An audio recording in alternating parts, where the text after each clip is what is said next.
Poof. Ladies and gentlemen, we are so back. Oh, baby. DOA is back. Hello, good evening, good morning. Wherever you are, whatever you're doing. DOA is back, baby. Oh. Yesterday, oh. I can't even describe. Oh. Hold on, let's put there we go. Some music on. Man, yesterday, I don't know. We've, on this stream, so often, we've watched these showcases live, right? And 9 out of 10, it comes down to like, one or two fun things, but anything else, don't really care about. Waste of time. The one time where it's like, it's on a Thursday, I usually don't stream on Thursday, I'll just be on Discord, I'm not gonna stream it, whatever. They announced DOA 6 last round and a new DOA. How? Dude, I think, as a lot of people in the DOA community were, it was a fucking moment of just elation, for so many years. We've been through, they stopped supporting it, but maybe they're making Ultimate, like a PS5 version and whatever. And then Doom. It's like, oh man, they're not doing anything. But then a little bit of hope. But then Doom again. It's been like 6 years or whatever since DOA 6 launched. We've been through it all.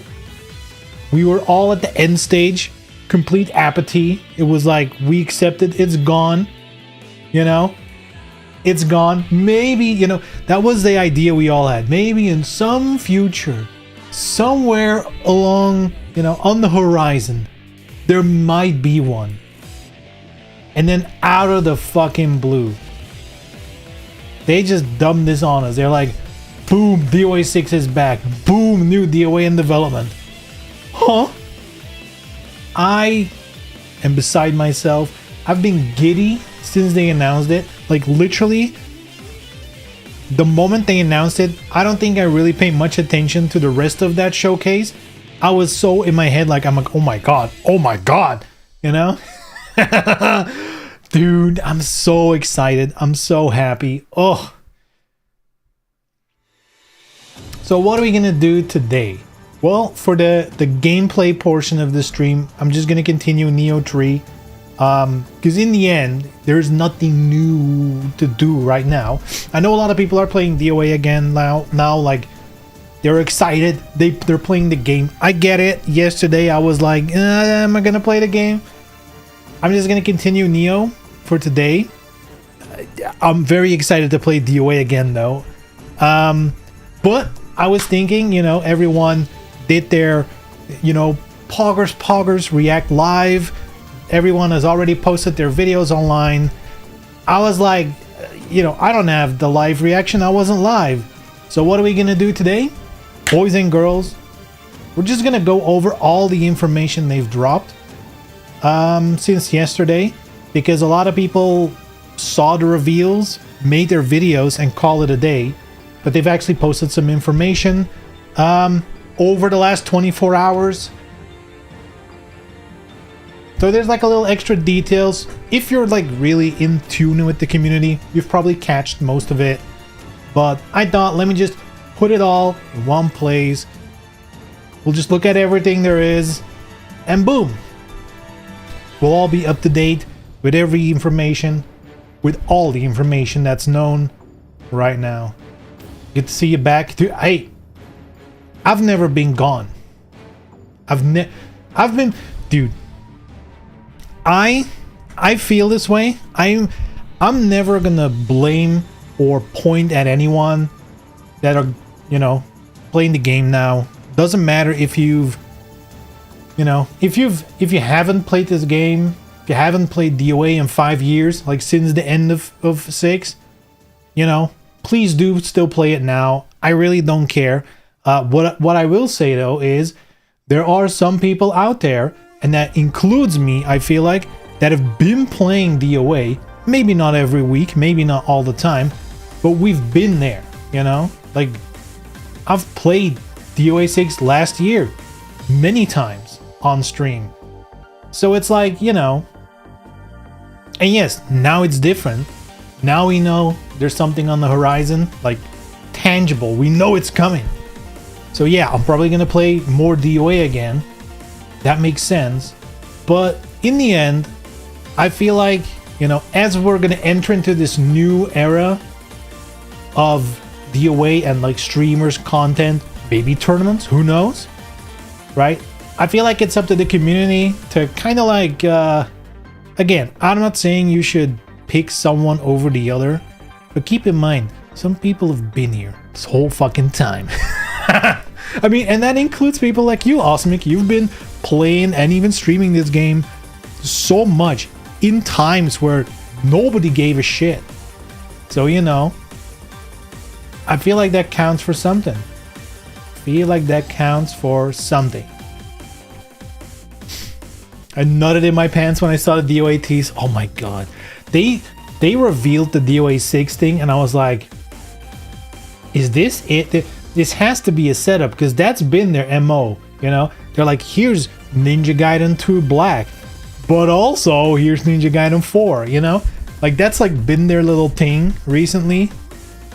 So when they started with the DOA 6 thing, I was like, oh my god, but at the same time, like, are they gonna do a new DOA? Is that what's gonna, and it fucking happens. Oh. Emery went full Maximilian. Emery's a content creator. He's been in this game for a long time. He, you know, he knows the tricks of the trade. He was there. He did the thing. You know, I'm always of the opinion Emery Reigns' content style is not for me. You guys know me. I'm a little more, you know, I guess it's the Belgian in me. I'm way more low-key. I'm way more, you know, take it easy. I'm not like a hype beast or like anything like that. And that's fine. To each their own, each has their own style, whatever. But I respect Emery because, you know, he's been doing this. He's been sticking to DOA when nobody else is sticking to DOA, you know? And no matter what form that takes, whether I like that content or not, he's there. He's been there. He's been championing this game. I'm sure we have a million disagreements, but I don't care. At the end of the day, I still respect him for sticking to this game and fostering a community that, even though there's probably not much overlap with people that would vibe with me, it's still a part of the DOA community overall. I guess the only thing I will say is I think there are different smaller DOA communities that sometimes there's like a little bit of disagreement. I wish that kind of went away. There's already so few of us. We just need to like get along, you know. The XKO community cannibalizing themselves, which that's wild though, because technically that game is not over. They still have like a fairly big development studio compared to other fighting games. But I guess it's just the way the news is and what's happening. Feels like that game's dying even. That's kind of crazy, isn't it? Oh man.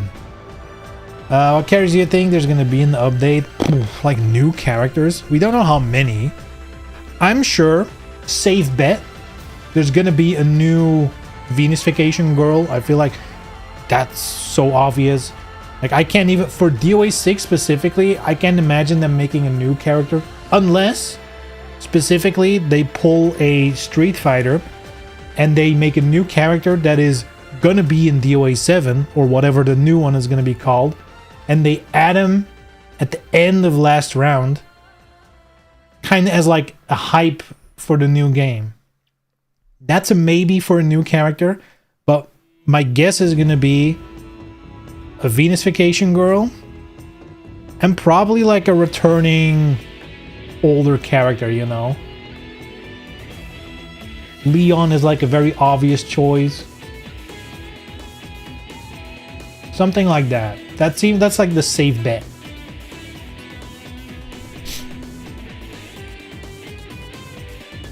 They did the other way around for Ninja Gang. I mean, did they? I guess they shadow dropped black.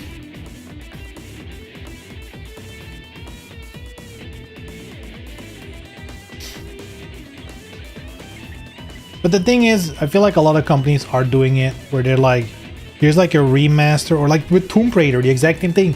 Remaster the old games, get people into the franchise again with like a low entry barrier, you know, like a simple entry point, and then like, and here's a new one on the horizon. I feel like that's a common strat right now. Need more clickbait. I'm gonna try and not do clickbait. This is gonna be, you know, hello YouTube, this is gonna be cut, what we're gonna do now. I'm gonna put on YouTube, and I just, you know, I guess since I'm like a day late and I'm not at like the first wave of reaction videos and commentary, you know, I'm gonna try and do added value, go over all the news, all the little details that, you know, weren't clear yesterday right after the announcement, and hopefully that's of some value. Emery's bought me on X, no idea when that happened, so I suppose last night and X told me I was blocked. Who knows? Maybe at some point you were a bitch. I'm kidding. I'm kidding. Ugh. Who knows? I feel like, you know, blocking, Maybe I'm blocked. I don't even know. I don't know. I did talk a lot of shit back in the day. To be fair, he talks a lot of shit too. If that was the reason, that would kind of be a bit sad. I mean, if you deal it, you need to take it as well. Is that how they say it? I don't know. I'm not native English. Feel the art direction's too different. You just get complaints that the characters look ugly in one of the versions. That's what happened with Street Fighter with Luke. Was it Luke? Was that the name? The boxer character. He looked very different in 5 than in 6. Poor Soul Calibur fans right now. No news of anything. Yeah, Soul Calibur. I mean, that line is what people said before yesterday about us. You know, oh, DOA is so gone. But out of the blue, we're back. You know, we're living in a timeline where Tekken, Virtua Fighter, and DOA will all exist at the same time. I feel like the fighting game space is a bit weird right now, you know? Like Tekken's in like a weird spot, like it's clearly doing well, but it has like negative feelings around it. Street Fighter's chucking along, I don't really hear that much about it, so I'm assuming it's doing well. But then there's shit like 2XKO, feels like in a weird spot right now. Especially with Token, whatever it is, coming up, that's kind of like in the same vein. They might eat 2XKO's lunch completely. And also the new DOA is that's gonna be a while away, you know? That's not gonna be for next year, I feel like. So I don't think DOA 6 last round is gonna be the everyone's getting on DOA, oh my god. Anyway, let's get in it. Let's get in. I guess what we'll first do, because there's a lot more last round news than there is about the new project, the new game in development. So let's start off with the trailer of the new DOA, because that's really short and there really isn't much to say about it. So let's watch that one first. Let me see about volume. Peggy 16. This'll be fine. Bam, bam, bam. Trailer over.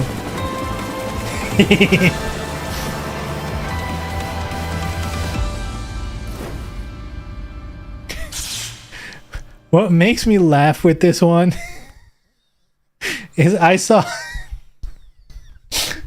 I saw a video of someone who's like, I figured out the trend with new fighting games. Every new fighting game is doing a close-up of a body part. And they're like, Street Fighter, they revealed with like the back muscles.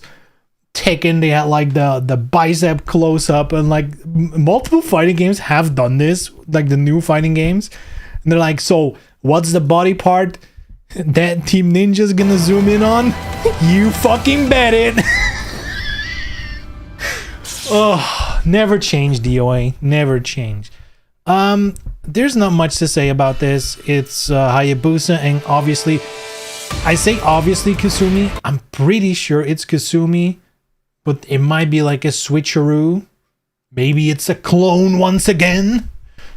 Clone Kasumi, but I don't think so. I feel like the costume's like a little too elaborate, too designed to like be a clone. I mean, maybe not, who knows? But it's probably Kasumi.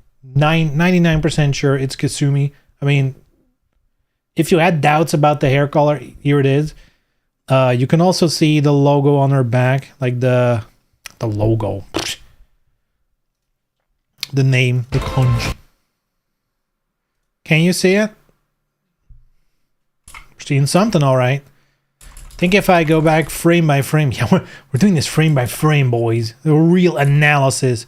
Yeah, see, this is Kasumi's, the classic, you know. Costume looks sick. I'm kind of, you know, is it weird of me to think that such a cool redesign costume for Kasumi and then Hayabusa kind of just looks the same? It's different, I know. But he kind of looks the same. Anyway, this looks sweet. They do mention like it's not gameplay, whatever, so graphics could change. There's like a little detail I've seen people talk about, which is, I guess it's more of an Easter egg than anything. But once you get the city shot, unblur now. Damn, frame by frame is really slow, huh? Here we go. There's DOA tech, which is an obvious one. But then, if you really look closely, there's a little texting that has the T in a circle that says throws. And then here, there's a little H circle that says holds. And then here, P, strike, P and K, strike. Little Easter egg. Little Easter egg for you guys. I don't actually know what this says.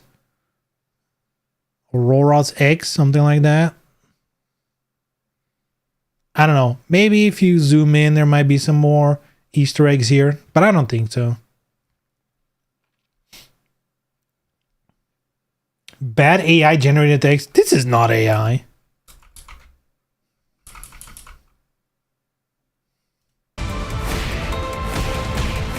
Anyway, very cool, very exciting. Realistically, boom. This is for the Twitch thumbnail. Anyway. Anyway.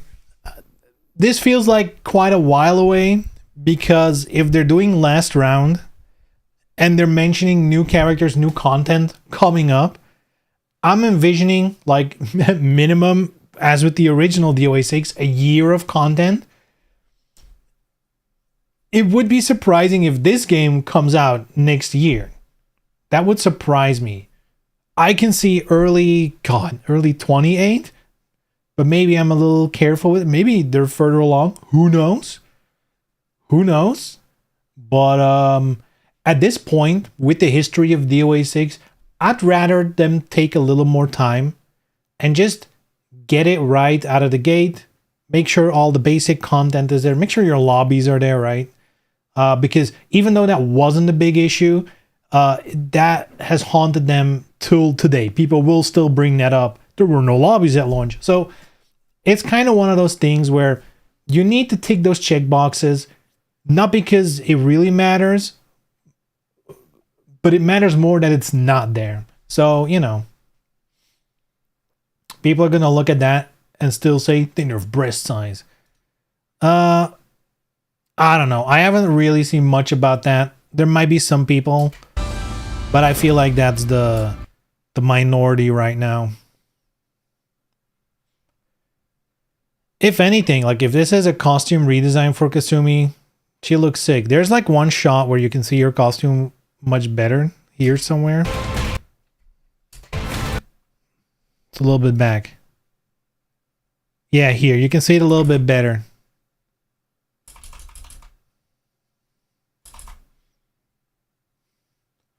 Think the game will be UE5 like Ninja Gaiden 2 Black? I don't know. Hard to tell from this trailer. It's not like immediately giving UE5. Maybe a little bit, but that also might just be modern, you know, textures, reflections, lighting, you know. Who knows? Who knows? There's a chance. There's a chance. There always is. They're fighting because Busa told her to wear something respectable. I feel like this is very in line with traditional DOA.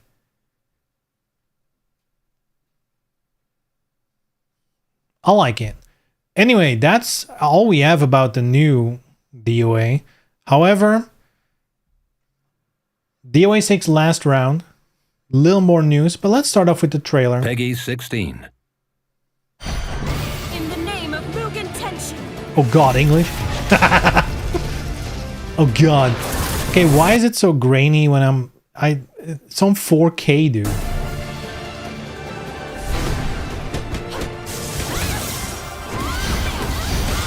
Boom, boom, boom. I was looking at this the first time, waiting for like new gameplay stuff, but you don't really see any new gameplay stuff.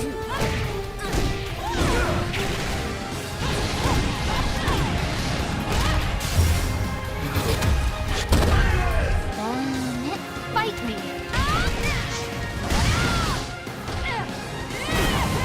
Didn't update the snow? Oh man.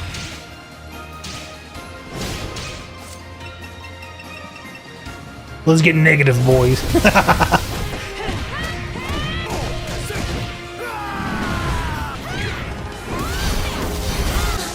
How are you? More striking. You will never defeat me.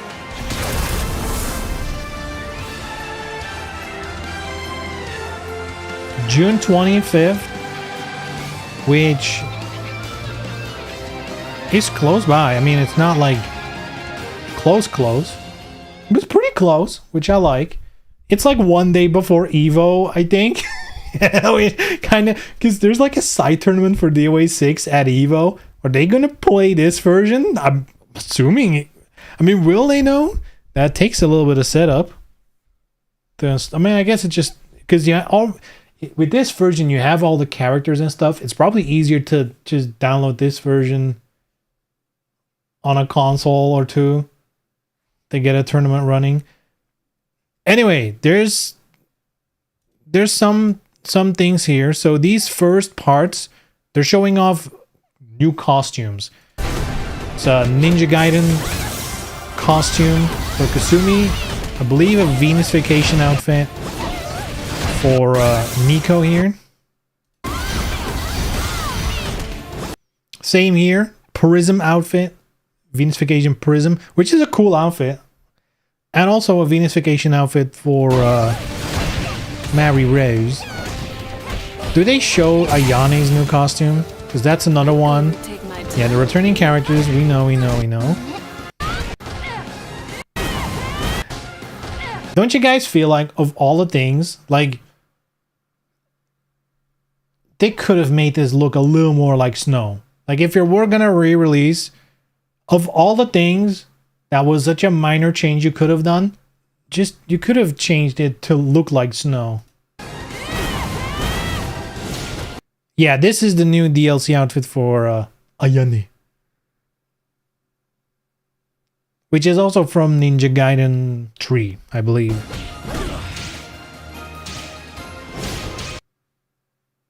Also, when they showed this, everyone saw it, right? You guys all see what's happening here, right? You're seeing it, right? Like, you can move these characters around, but like, they're moving. Gooner's Paradise, dude. Gooner's Paradise. Core values intact. Fucking,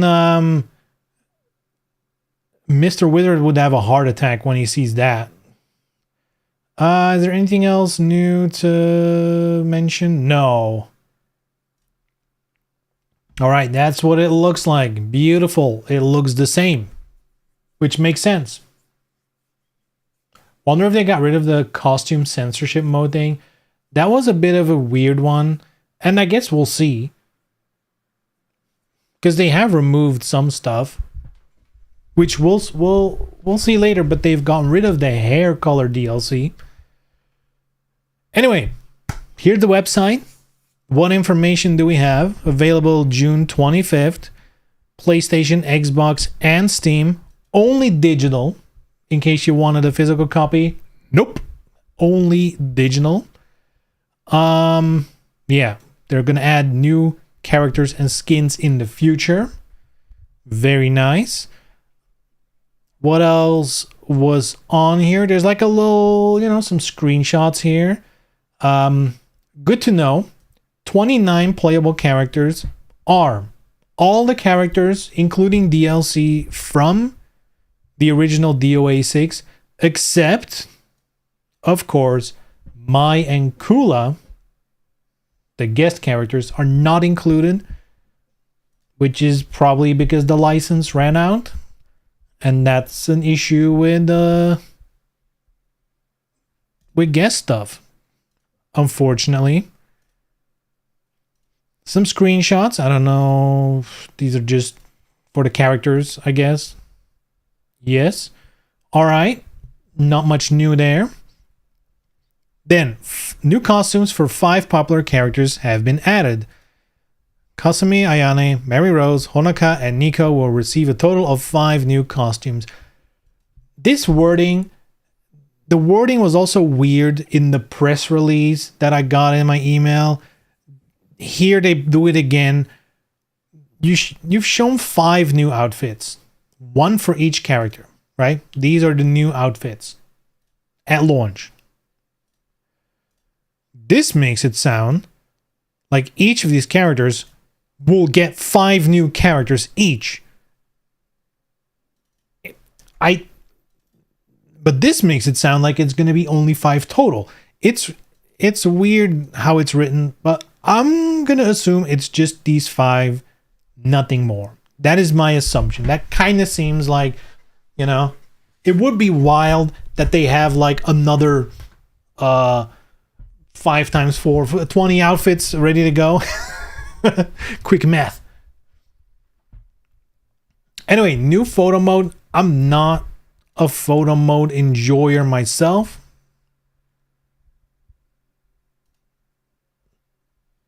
But I know it's very popular on platforms like Twitter. And, you know, that's also a part of our community, whether you like it or not. That's their way of engaging with these games. More options for them. Why not? Just a poor translation with the number of costumes. Yeah, I'm going to assume it's the 5.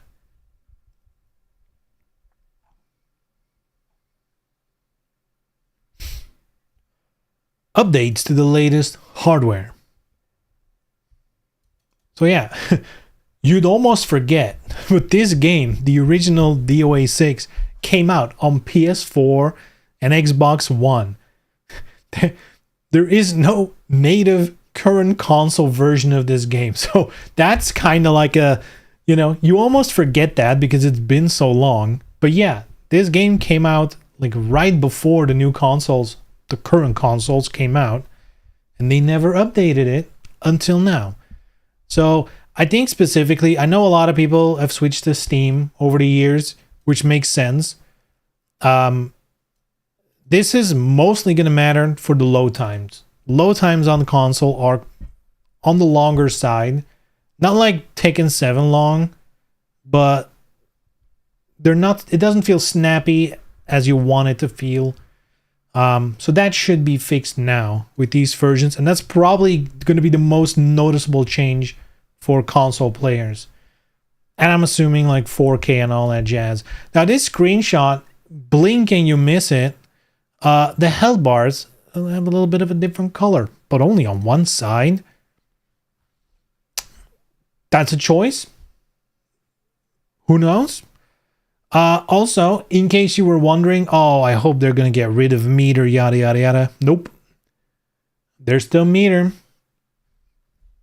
If you hate meter, you're going to hate the continuation of DOA 6, the game with meter. Now, I'm on the record of saying I don't think the meter necessarily is the issue. It's the shit you do with it, which, you know, is probably what everyone's issue is, but it's easier to just yell meter, meter bad. They could adjust the values, you know, it could work different. It could cost more to break hold. That's up in the air. We'll see. I'm going to assume they're making some system and balance changes. It'd be crazy if they just take it as it is. What was here? Oh, I guess I could turn on some music. It's a little quiet after all these trailers.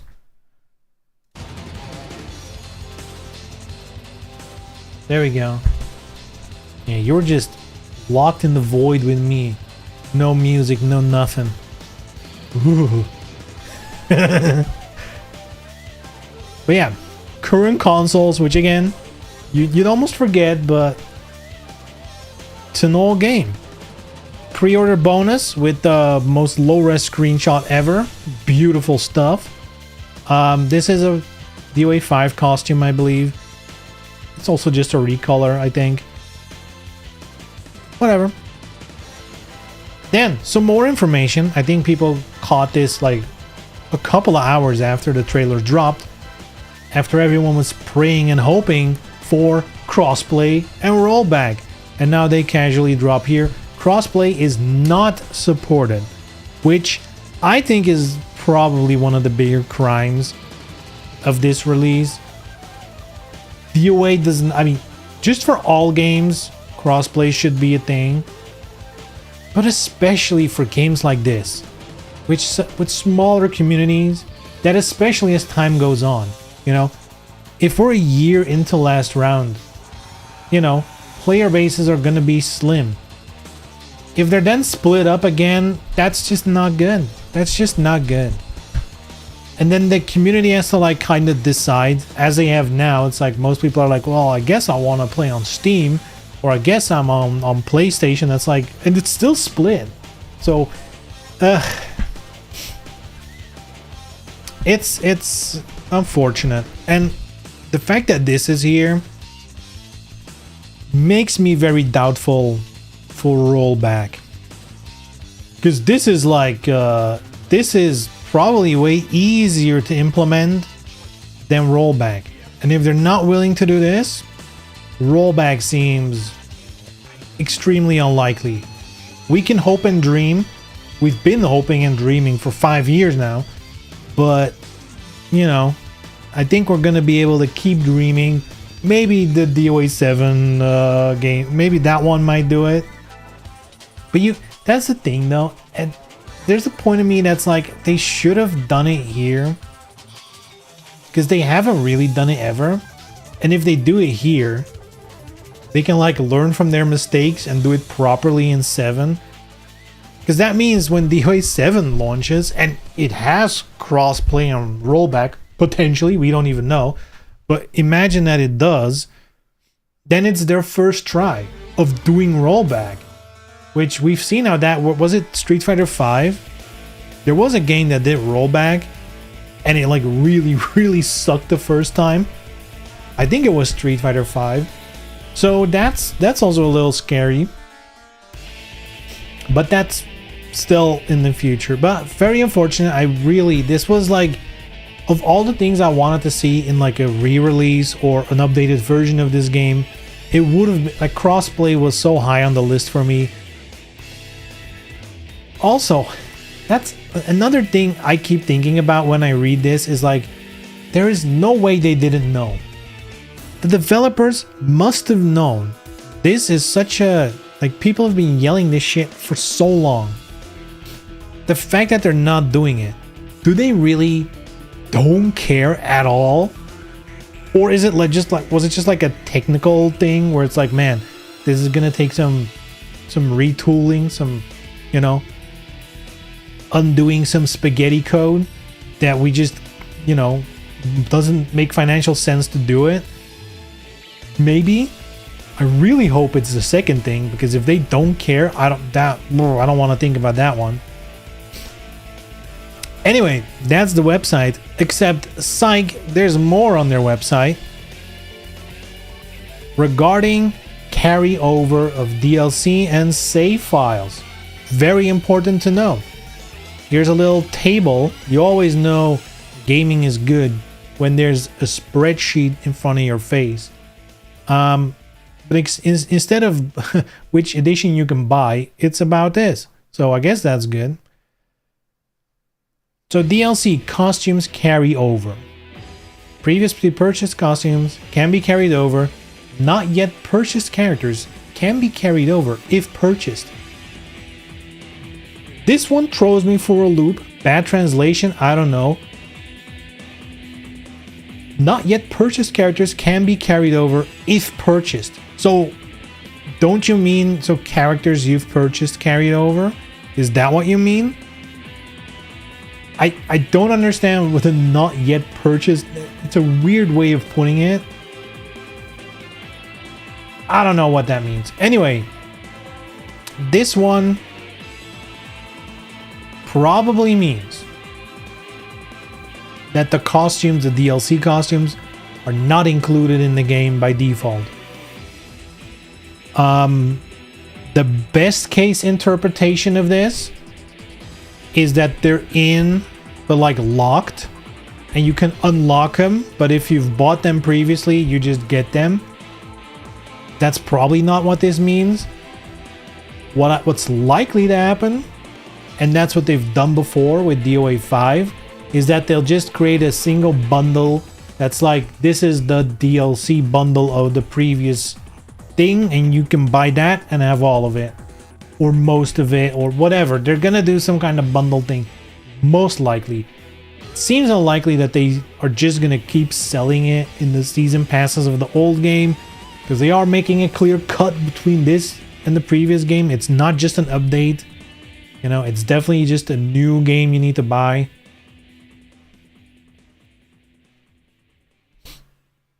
Why is stages grayed out anyway? New stages would be nice.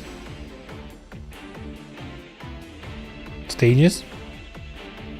They don't carry over. What else? Additional characters, they're all in the standard version. So I guess unless you play Mai or Kula. And then the free-to-play version, you get Kasumi, Mary Rose, Honoka, and Nico, which probably makes a little more sense than like Bass and Diego and whatever. Like, probably like for different play styles, those were probably good picks, but getting people in with the, you know, these are some of the more popular characters, might as well entice people that way. Premium tickets. This is a system on the PlayStation 4 that they introduced because I don't exactly know why this happened, but there was something with not being able to sell the costumes individually and only as a bundle.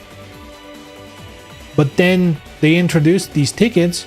You could buy the tickets and then you could use those tickets to get the single outfits. It was a weird system. It's, you know, had to do with Sony. Yeah, there was something why they couldn't do the single outfits on the PlayStation Store. Who knows? They ran into issues with this with last round, DOA 5 last round, where they just had too much DLC because they had like the bundles, but the separate outfits, and it all added up to a point where they're like, well, games cannot have this much DLC. You cannot have this much. You are at the limit. So if they've been there, so maybe Sony was like, not again, buckos. Not again. But anyway, this was their workaround. It will not carry over because presumably they can just sell them now, or they will only sell bundles. Who knows? We'll see. But these didn't really have any value other than you'd also use them for the hair color stuff, which is gone. Which is good news because one, that was predatory as shit, especially the original version of the hair color change. But even after they changed it to be like a little better, it was still a shitty system, one, and two, it also looked like shit. I know some people enjoyed changing the hair colors. I genuinely think they look kind of bad. So I'm kind of happy that's gone. So, you know, I'm glad.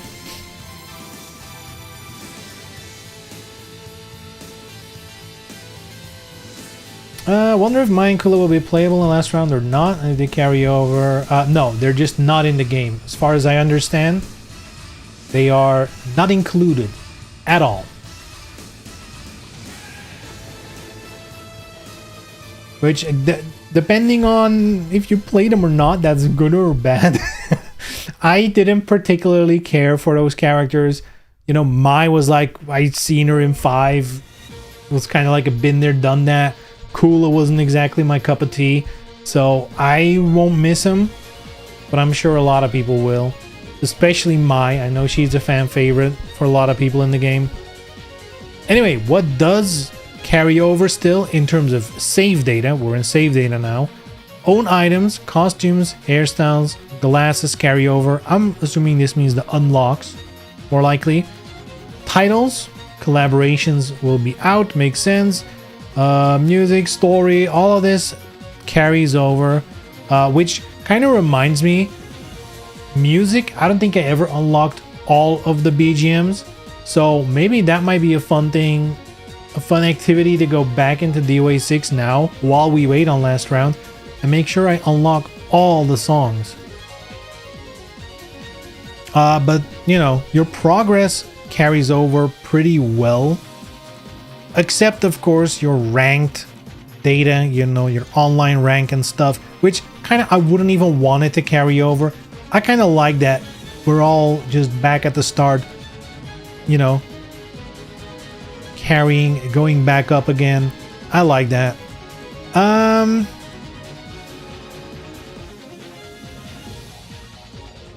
Pattern parts won't carry over. I wonder if they're going to keep that system. This was a weird system. It was a very weird system. Options, I mean, that doesn't matter. Costume settings, I'm assuming this means like the presets. You can make like preset costumes, combinations of costumes, hairstyle, yada yada yada. Those, I'm assuming, don't carry over, is what they mean with this. And your replays will be gone too. So if you have replays that matter to you, I guess back them up, or I don't know what you can do on console. I guess record them and save them on your PC. I don't know.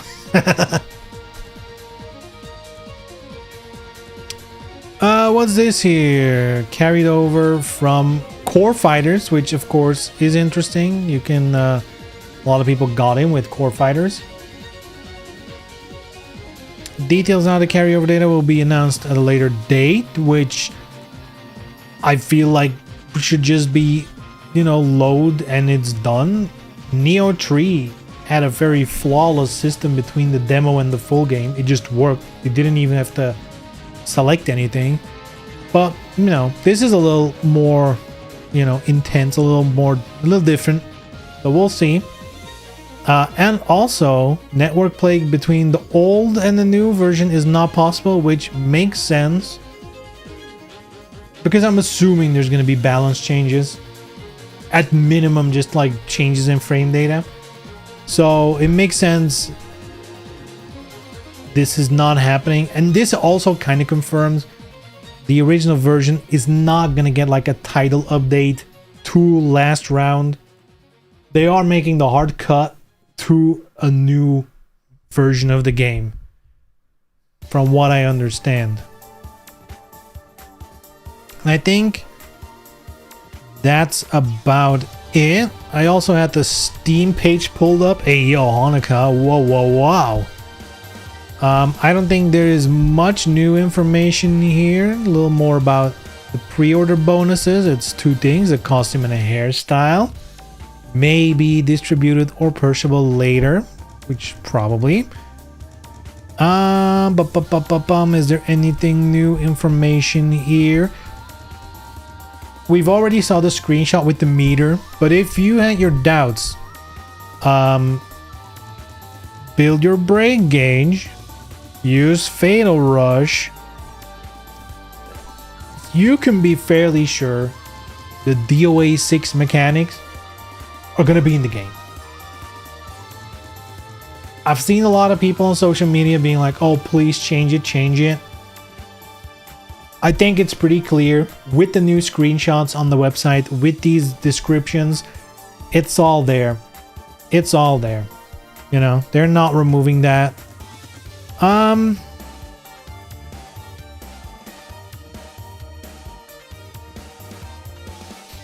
I think this part, the unlock keys, I think it just means if you buy the full version, it kind of just unlocks all the stuff in like the core fighters. You know, with the idea of core fighters, you can buy things one at a time, and the full game kind of like unlocks everything. That's kind of what they mean with this. It's a weird way of putting it, in my opinion, but whatever. There was also a blog post on PlayStation about this, but I think it contains no new information. Maybe screenshots. I think we've seen most of these, or all of these actually. Yep. So that is it.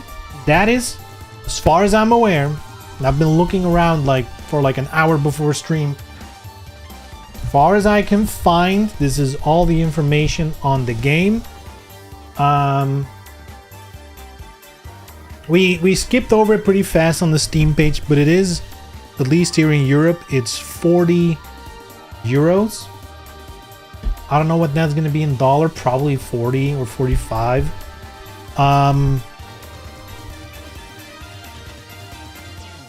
It's on the edge for me. Like,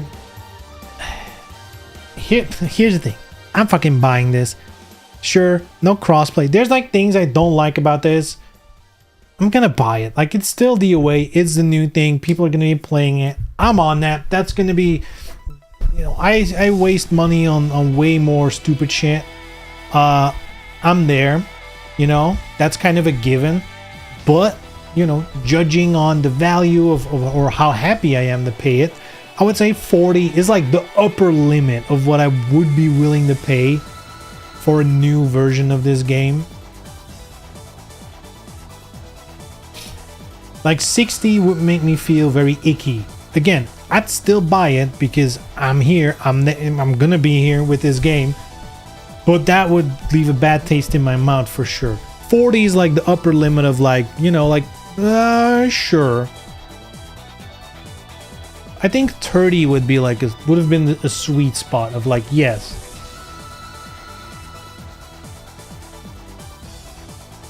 It's 59 Australian dollars. I don't know the conversion to that. I mean, I guess 2 to 1 or like 3 to 1. Overall, we're waiting on more info before buying it. 3 things will make me buy the game instantly. Rollback Ein Theory. Rollback for sure, but again, if they're not willing to do crossplay, chances are slim for rollback. Characters like Ein and whatever, I mean, that's just up in the air. We really don't know what they've planned for new characters or costumes.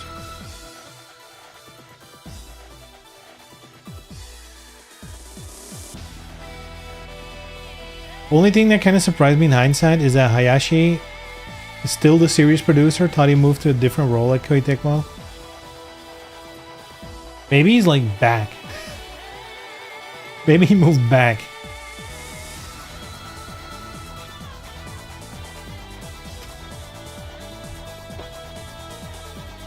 Maybe he went on to something different, but then they came to him like, hey, we're thinking about a new DOA. We're thinking about last round to get people excited for the new one. Want to take charge? I don't know how that works though.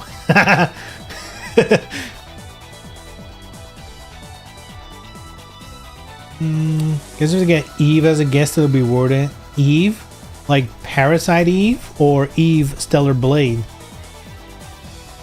Like, you can joke about that, you know, if you will, but Eve as a guest character would actually work, I feel like, because like graphic style wise, Stellar Blade goes for very much the same look, you know, like the almost doll-like appearance. I honestly think it would be a good fit. And they can give her weird moves that work in DOA, so who knows. Tifa, surely, yeah. Tekken 8 couldn't get her, but DOA, that's the place where we'll do Tifa. 59 Australian is 35 euros, so it's cheaper.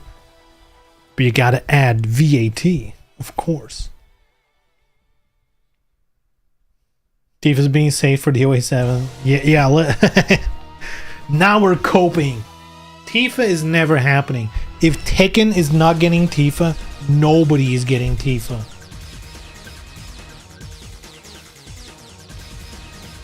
Nobody is getting Tifa unless Final Fantasy as a franchise crashes and burns and nobody cares about it.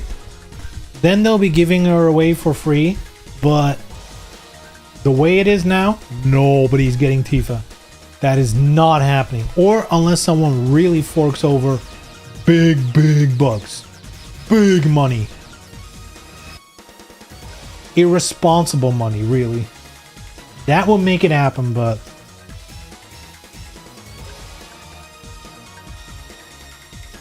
Anyway, my final thoughts on this is... I'm gonna play it, you know. I'm just happy we have something to look forward to after all these years in limbo.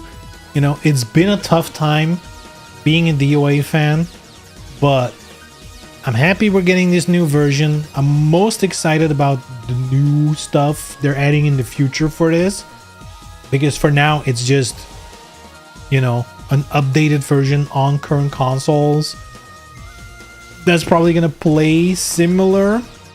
Most of the game mechanics seem to be intact, so you know it's probably gonna play very similar.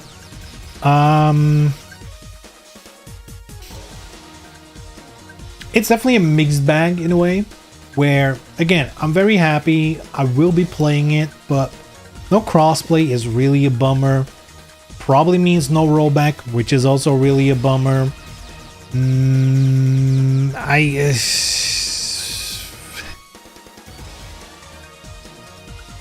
But the reality is, though, when this launches and you know you tune into my stream, preferably my stream, listen up, buckos, you better be here at launch. But yeah, if you tune in, I'll be playing this, you know, smile, grinning like there's no tomorrow. I'll be happy playing this. But it's a mixed bag. It could have been a slam dunk. I don't feel like it's a slam dunk. But we get to play more DOA.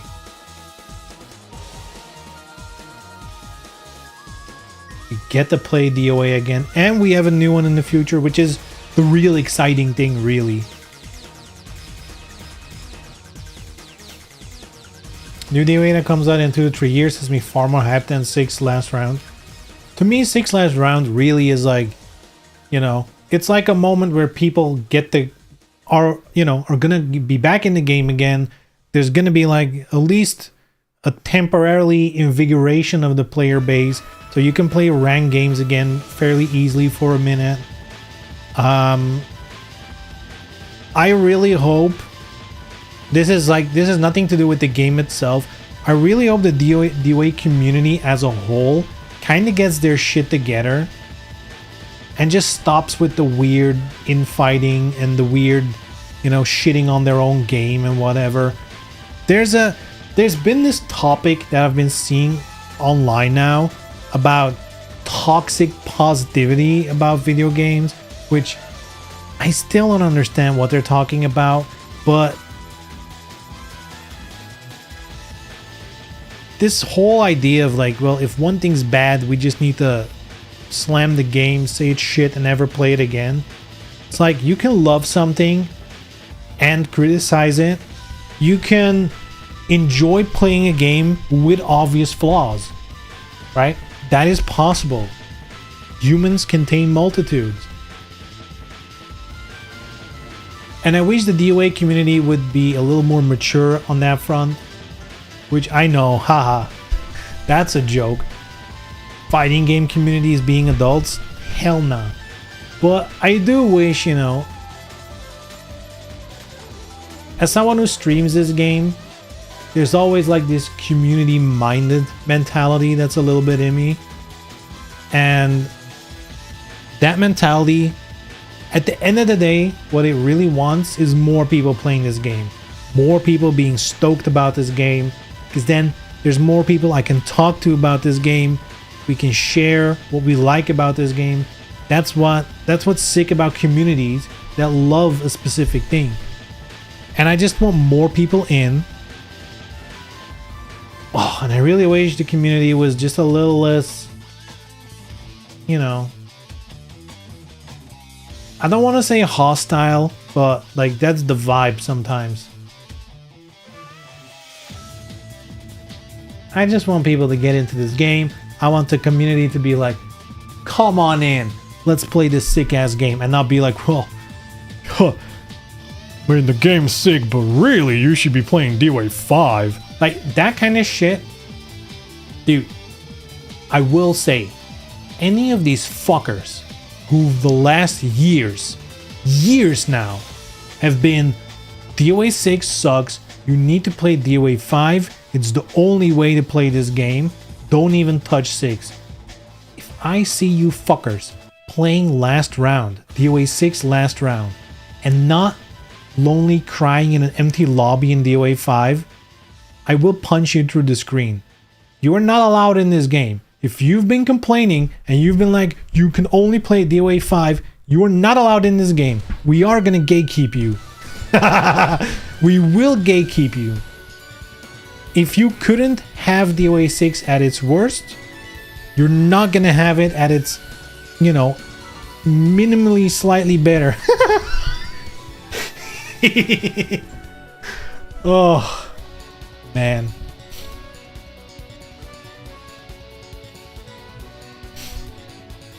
So what do you want for the fighting game community? Is to stop fighting with each other.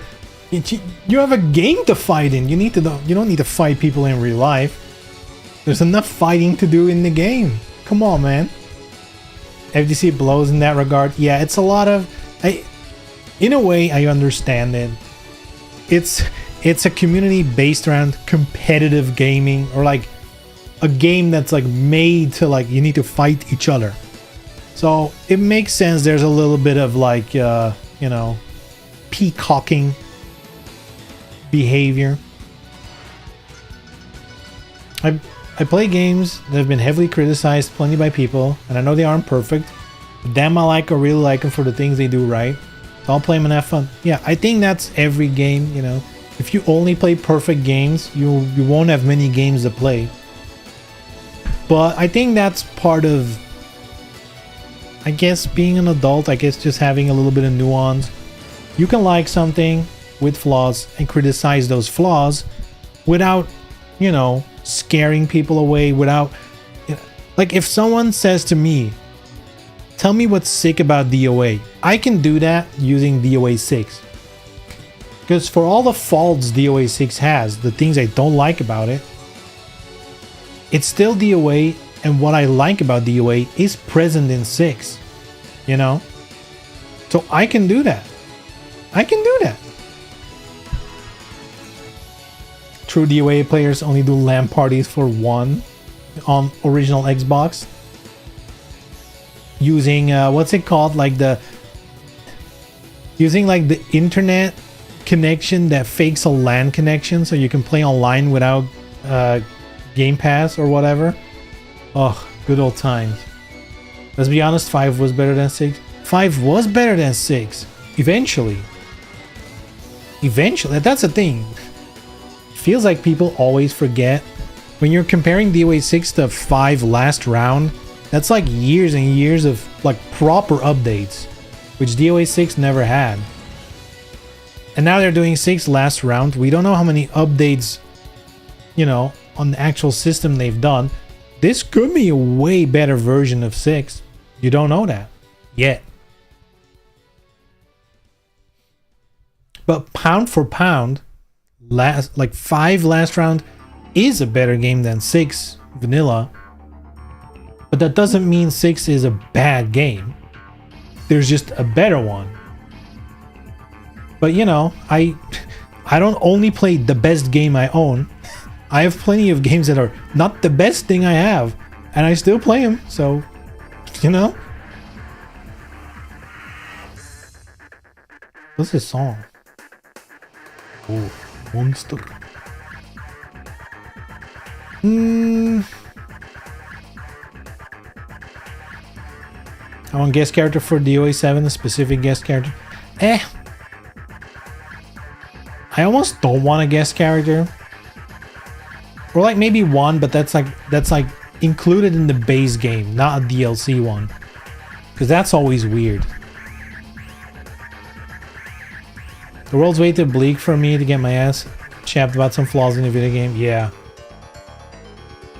Which is also part of getting older. It's like, oh, there are actual issues in the world. This is not worth getting into. E from Stellar Blade, that's such an obvious one, right? But, you know.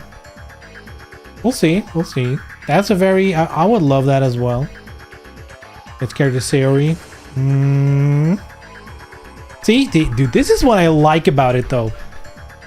Even if it's fucking 6 last round, instead of being like, oh, I hope we ever get a game again. Now we know there's a game. We know there's a future DOA.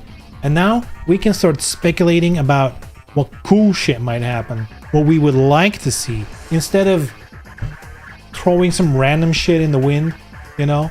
For the millionth time, people being like, well, there's 3 character slots left. What did they not do? It's like, that was never a thing, but now there's actual shit we can wish for. Because there's actually something coming up. I love that.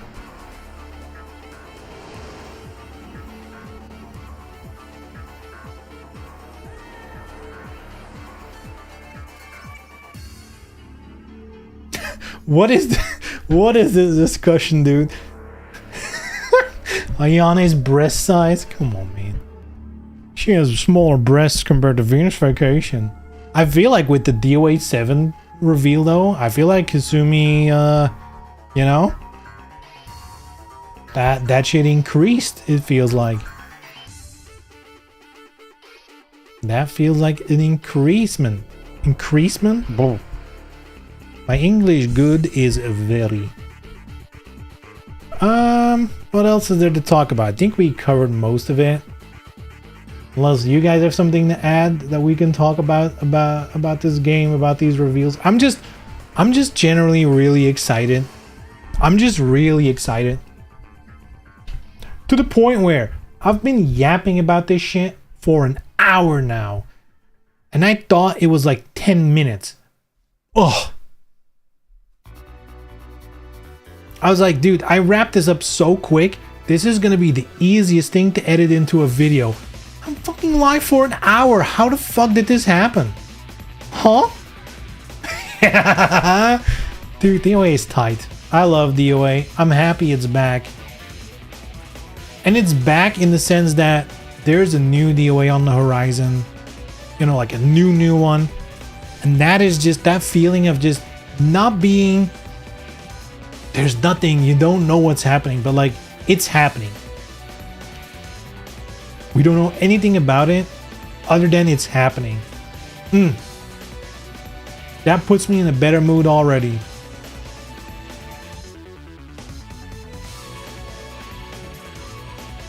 Imagine they announced that they decided to make DOA 7 after Prism sold enough copies. That DOA 7 only releases in Asia because that's the only place where we sold Prism.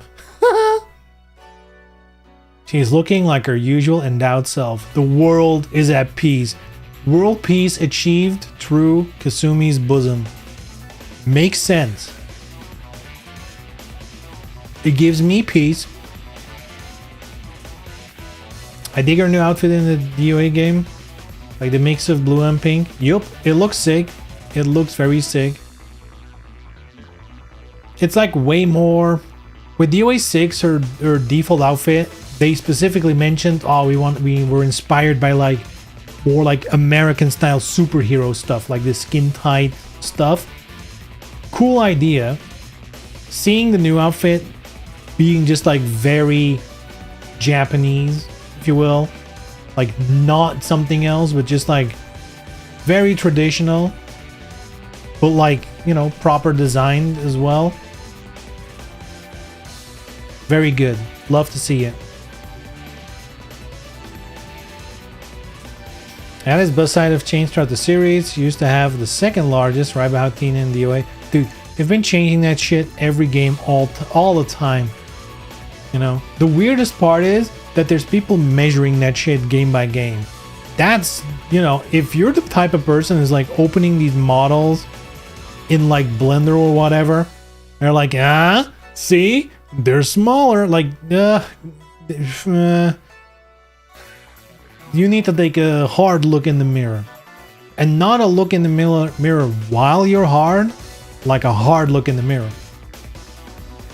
Just saying. Might as well boot up DOA 6 now that you've been yapping about it for an hour. Nah. I will play DOA 6, but not today. I'm still very much into Nioh. Nioh is fucking sick as well. This announcement has me excited for sure. But DOA 6 is still exactly what it was yesterday. So, you know.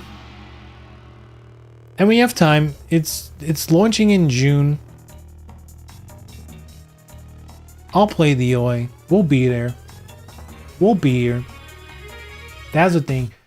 If you have never watched this stream, or if you've watched this in the past and you left because I really wasn't playing DOA super much, welcome back. We're going to be playing DOA a whole lot, especially closer to the release of last round. But DOA is back on the menu, boys, and it's going to be there for a while. Very happy. Will this streamer even stream games? No. I will only stream movies and theater and opera. That would actually be amazing if you could do a live stream on Twitch and it's like opera or theater. That would be kind of wild.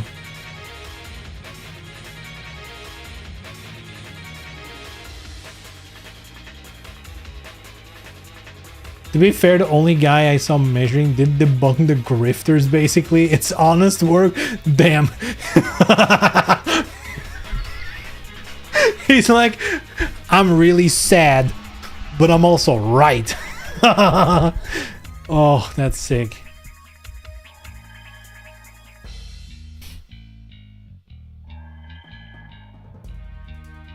Kotekma killing it lately? Yeah, they're on a roll, I feel like. To be fair, these announcements came out of nowhere, but also not really, because they did mention years back, right?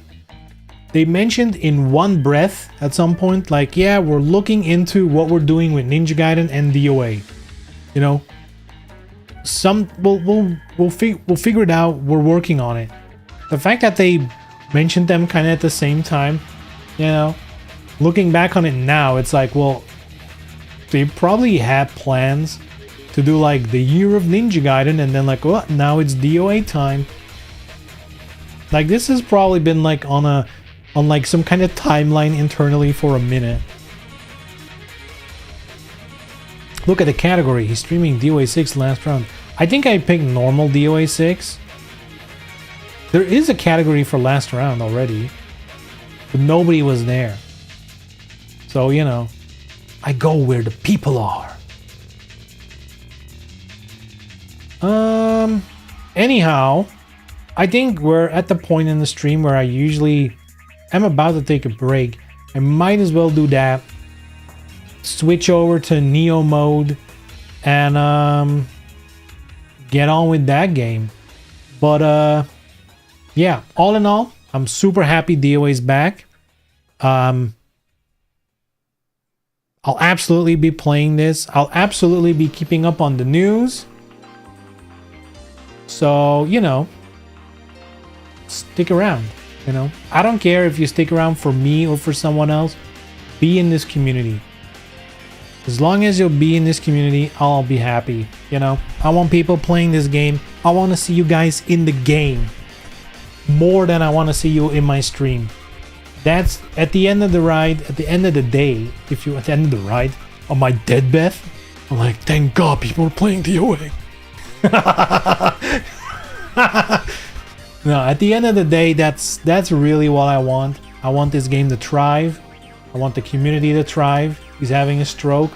Dude, I looked at DOA's titties a couple times too many. I'm ready to go to heaven. Because then they'll be there, you know? They'll be there. This is what's waiting for me at the entrance of heaven. You know what I mean? Oh, man.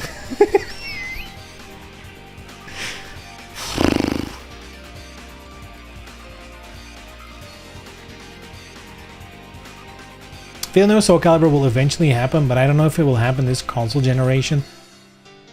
That is one thing though. They said this is in development for PlayStation 5, which if this game's like 2 years out minimum, like when are we getting a new PlayStation console or new whatever? Is this going to be the same as DOA 6, like releasing at like the tail end of a generation? They better be ready to upgrade it immediately.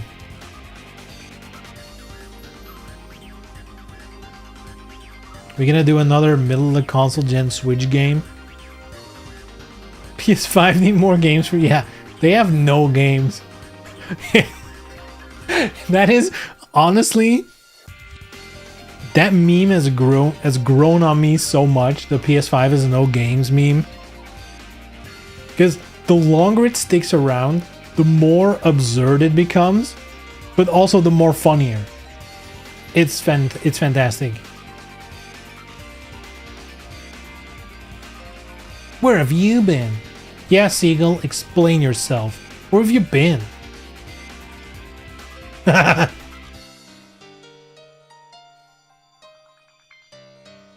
had a PS5. I sold it because of no games, and if I have to buy one again, I'm gonna be very upset. You have to buy one because of one game. But you have a PC, you can just play DOA on PC. Current RAM issues? Oh yeah. Yeah, console generations might be pushed a couple of years because we need to be able to generate an image of silly shit.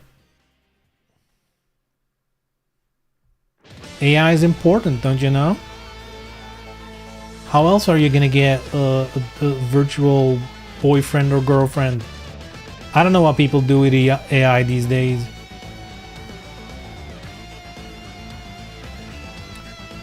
Anyhow, let me do break time. I think we covered just about everything DOA that happened.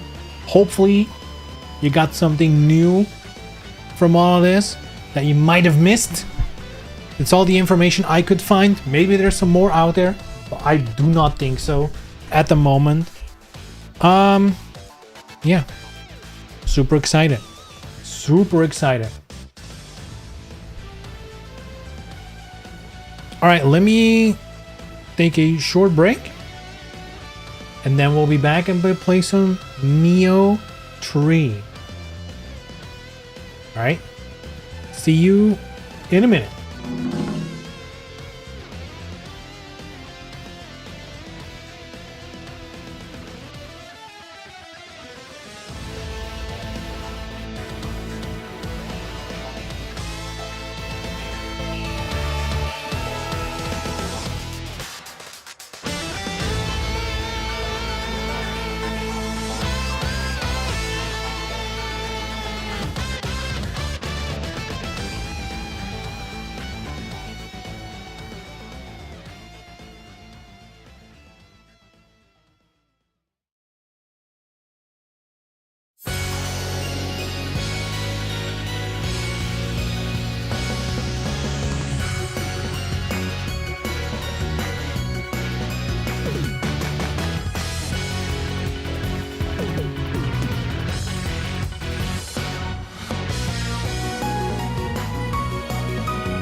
Oof.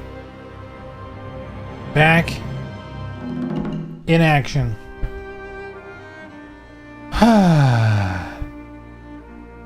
What are we talking about? More DOA? You better. Gonna hit the 2-hour mark and not play the single game. It's on there. I played the game of life. It's boring. It's ass. It gets worse and worse. The controls get shittier and shittier over time. It's crazy how that happens. What used to be so easy to control back in the day, now even movement is an issue. Oh, I'm glad I haven't hit that spot yet. You know, like I'm noticing age in all kinds of ways, but like not like physically yet. Like I don't, you know, I don't hurt my back bending over yet. Like that kind of shit. You took a dookie? No. I went to get something new to drink. I played a bit with the cats because they're like, this is their time of the day where they want to play a bit. Ever sat on the floor at the age of 30? It's rough down there every day. I play with my cats.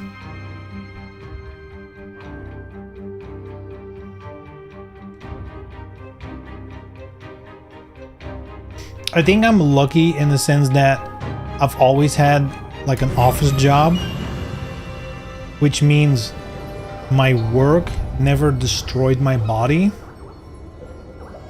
So I guess at the ancient age of 36, I'm still like physically okay. I'm obviously not like 15 anymore, you know.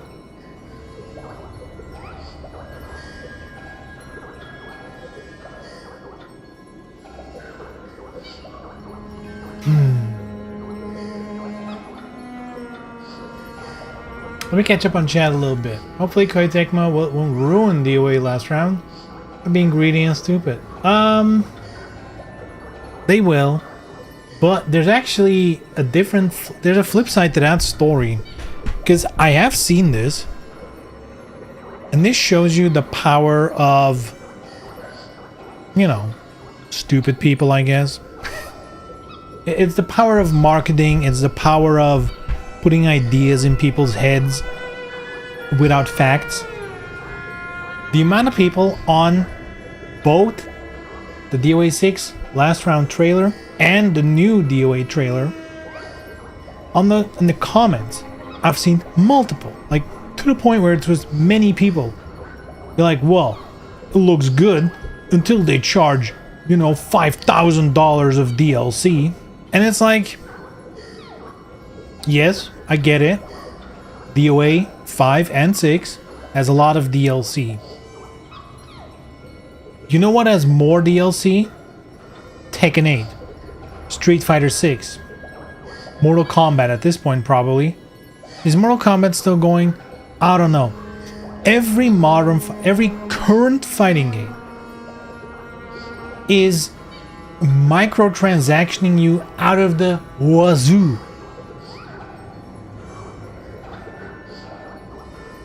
It's like not even...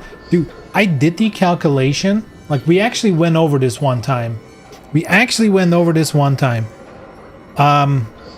Tekken 8, 1 year in. Like, I did it last year? When Tekken 8 was like 1 year. So I kind of like put it at the same time as DOA 6 living for 1 year. Tekken 8 was almost there.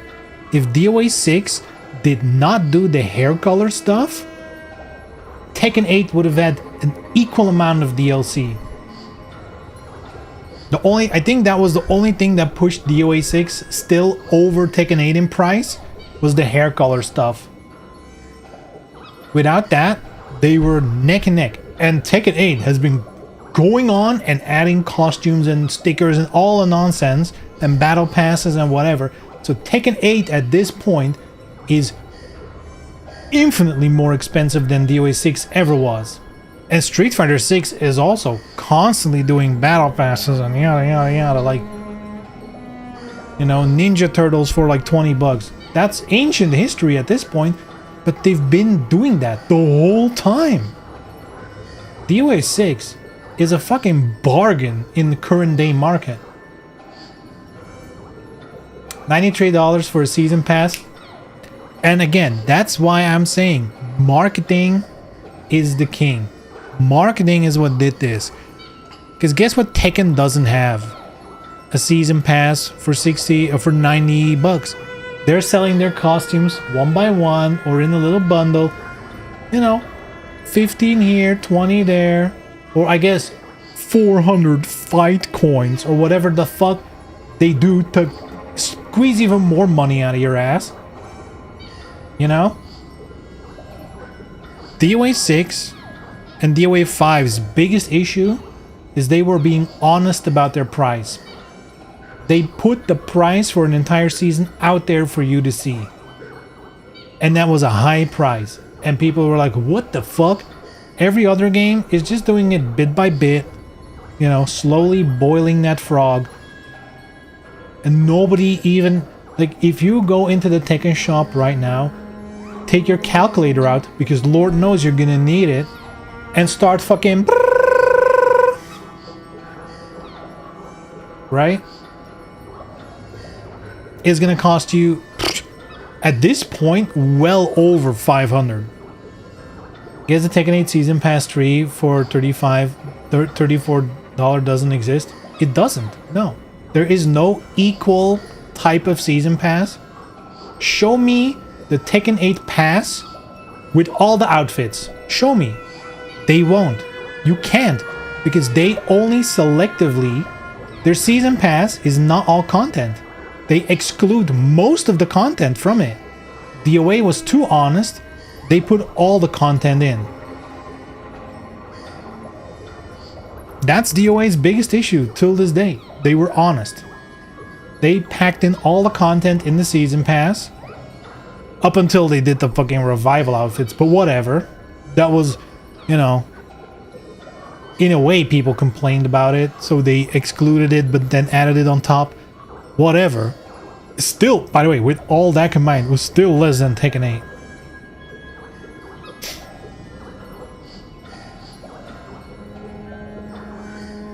8. DOA Season Pass only had 2 costume sets and 2 characters for $93.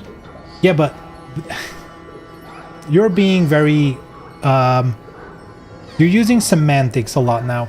When the DOA Season Pass came out, and you bought it, you got all the future content up until the end of that season.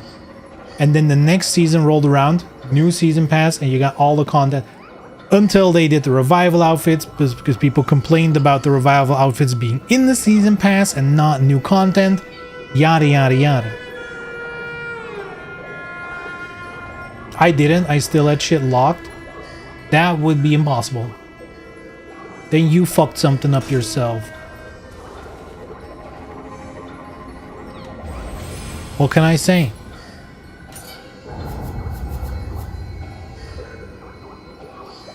Unless you're talking about like pre-order, all that nonsense, which Tekken also had.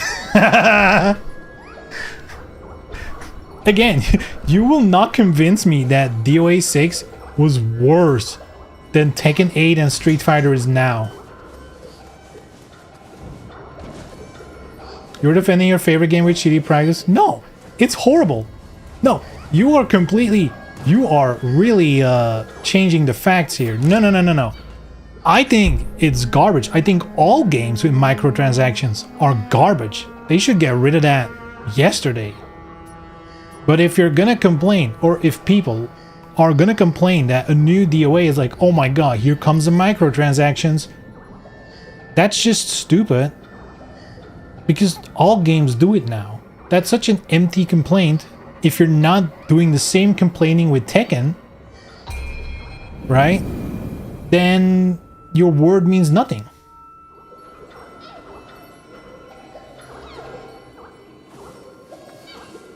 You just said they didn't have a season pass for Tekken 8 and you changed... See, there's this thing. It's right here on both sides of your head. That's called an ear, or two ears in fact. And if you use them, you can actually listen to the words that come out of my mouth, right? I said there's no equivalent, that's an important word, a big word too, an equivalent season pass. What Tekken has, they call, I think Street Fighter does it more honest. I think Street Fighter calls it a character pass, which is closer to the truth. Tekken technically has a character pass, or I guess a character and stage pass, whatever they call it these days. But it doesn't include the content of the season. It doesn't include the battle passes of the season, not the extra outfits, whatever. If DOA 6 would market itself as Tekken 8 did now, then a season pass for DOA would just be like 2 characters and a new stage, maybe, right? And there wouldn't be a single costume in that pass, because that's what Tekken 8 does. Or maybe like a gold outfit, you know? That's maybe what you get. That's a reality though. Literally called the Season Pass 3. Yeah, that's the issue. That is the issue. I feel like you're making my point.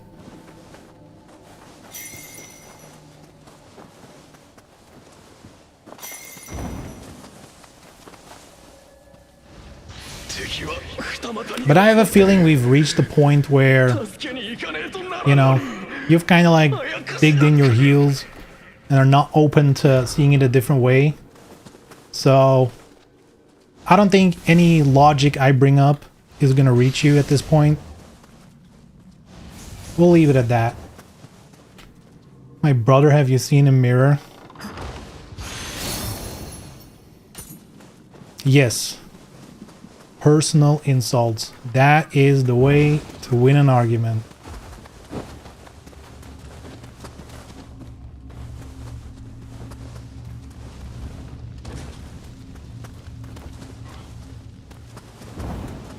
Again, I never even said DOA 6 was doing it good. It's way too much. DOA 5 was even more, even shittier. And everyone loves that game apparently. They just all do it shitty. DOA 6 just did worse marketing, and that kind of bites them in their ass even today. If they would have just launched and released all those outfits and didn't include them in a pass, like Tekken did, probably nobody would have even noticed.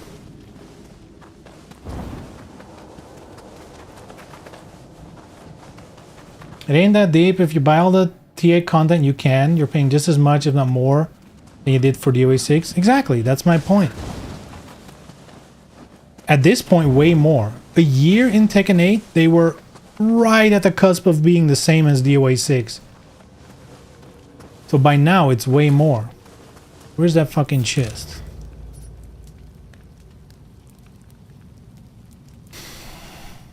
You're saying I dig my heels in, but I keep contradicting your points. You think you do. I feel like you're misrepresenting my points or misconstruing them.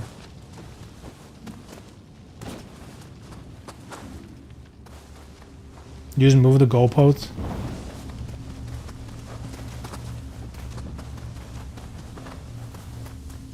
I am not.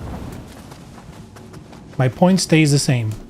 DOA 6 marketed their DLC in a bad way that induces sticker shock, whereas modern fighting games, the new ones out there, are doing equal if not more DLC, but are packaging it in a way where it's not as obvious that there's so much DLC out there, leading to people still complaining about DOA's insane practices, even though unfortunately they've become the norm. That's all I'm saying. I guess that is my point succinct. Am I stupid? Don't answer that. I know the I know the answer. Fuck. How do I get up there? It has... Is there like a staircase? There probably is. I almost...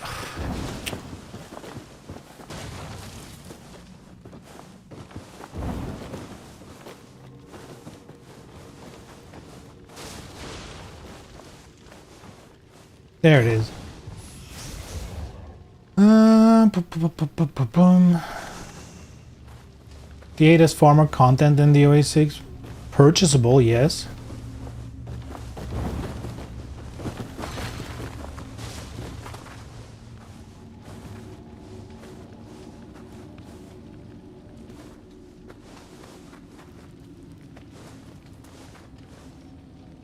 Tekken 8 gives you 4 characters, 44 costumes, 5-day early access. I mean, early access is a scam, so I wouldn't count that as like a good thing. Sure. The 44 costumes, are there like 44 unique ones, or are they just like a gold colored or whatever recolor of an existing outfit? Because I'm pretty sure, at least as far as I remember seeing in Tekken, the costumes you get with a season pass are just like a recolor of an already existing thing. So if we're gonna count that as unique costumes, then DOA doesn't have 2 costume sets. They have like, you know, 12 times whatever costumes.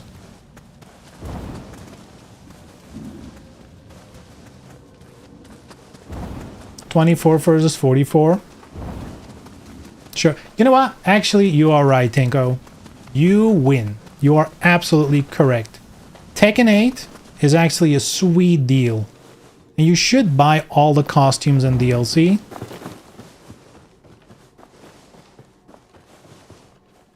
You are actually correct.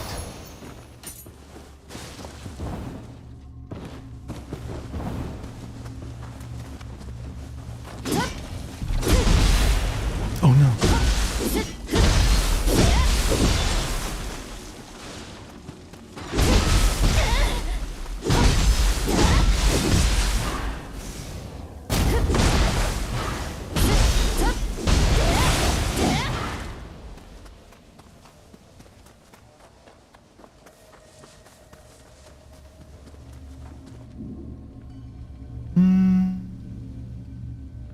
You know, if you want to get everything in DOA 7, you'll more likely pay more than you do in Tekken 8. Now, this is something I can probably agree on. Like, that is, of course, right? Because my whole point is people complaining now, you know, on the trailers of DOA about DLC potential prices without acknowledging the current games. But, of course, DOA 6... they did it first. Let's be real. When DOA 6 was new, when DOA 5 was doing it, by the way, DOA 5 did it long before. Other games weren't as egregious yet, at least in the fighting game space. They are now. Lord knows what they're gonna do with DOA 7. They might push it even further.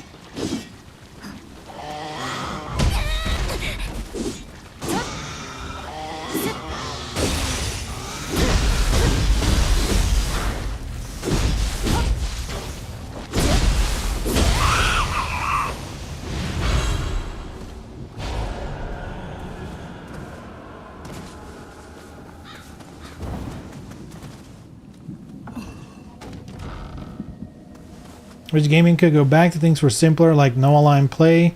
Your friends get together and play GoldenEye on It was a good time though. GoldenEye was tight. I just wish they made shit for people and not for, you know, their checkbook at the end of the day. I don't mind paying for content, but does it always have to feel like a ripoff? And it feels more and more like a ripoff.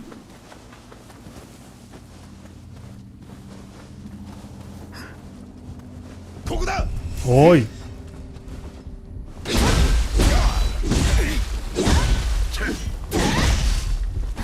Gotta make stuns go higher.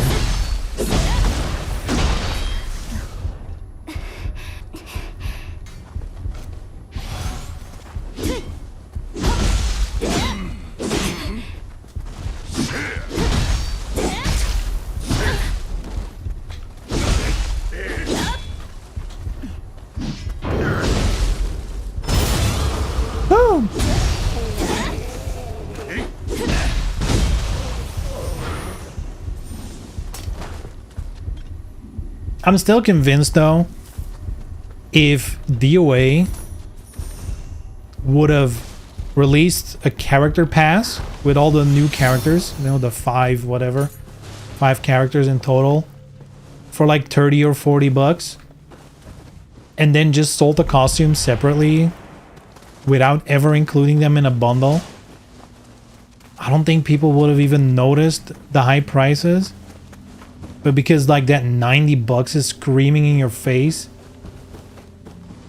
Or I guess the flip side of the coin, if Tekken were to make a bundle of all the costumes they've released separately, you know, on like you have their season pass, sure. If they would have added, if they would make a bundle like these are all the costumes we've released between 2 characters, you'd also be paying like 100 bucks.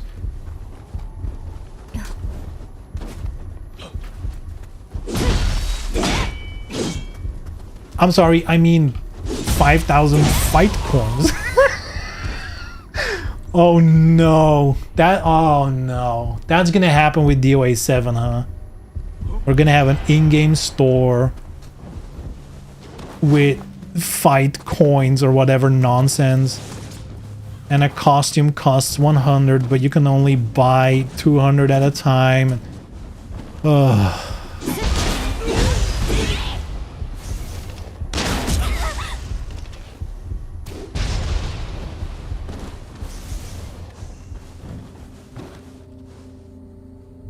If they would have done that, it would have been cheaper. I guess we'll never know. That's like a hypothetical. That's like, well, you know, they might have been more honest about it. Potentially.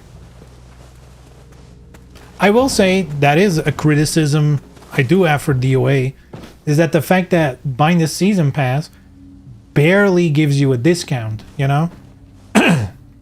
Like if you buy all the costume bundles separately, you basically arrive at almost the same price as a season pass, I think, without the exclusive outfit, which is nonsense either way. It's like a recolor. If they would have like properly made it a deal, that would have been better.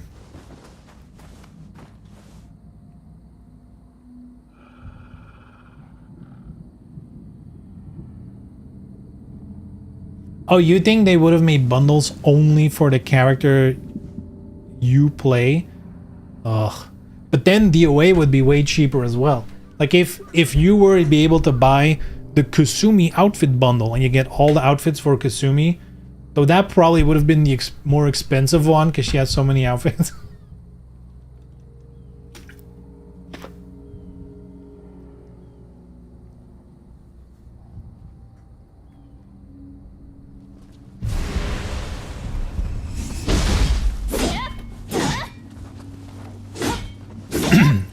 I think the common ground we have here, though, is that all this fucking nickel and diming you for everything is kind of bullshit.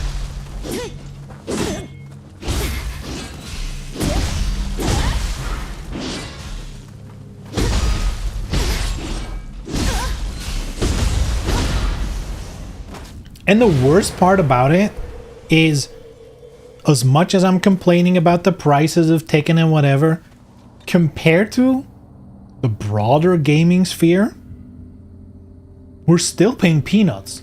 Like an outfit in like Valorant or whatever the newest hero shooter is, like the Overwatch 2 but not 2 again, whichever it is, they're paying like 20 to 25 for like one outfit, if not more. Or look at Fortnite.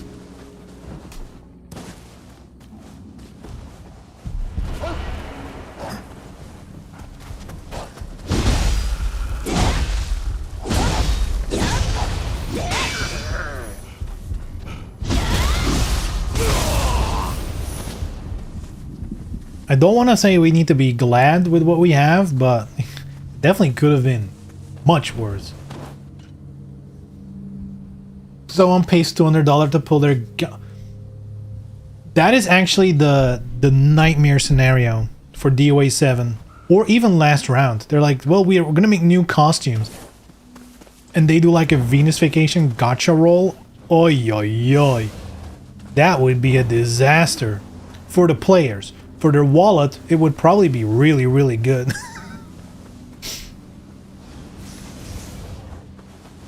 They're like, here's Rachel's Fiend outfit without the fucking black mesh. You can go full skin again. It's an SSR roll in this gacha. No pity mechanic.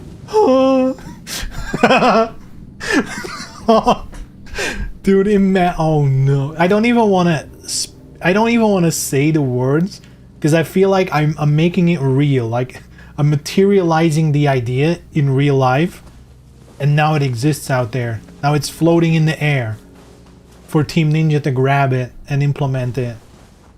Oh no. 200 is cheap, it's usually 400. I guess it depends on the game, but yeah. Gacha is, whew.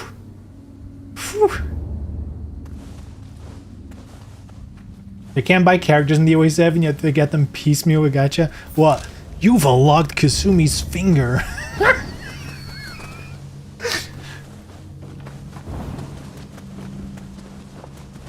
I guess it's behind the rock.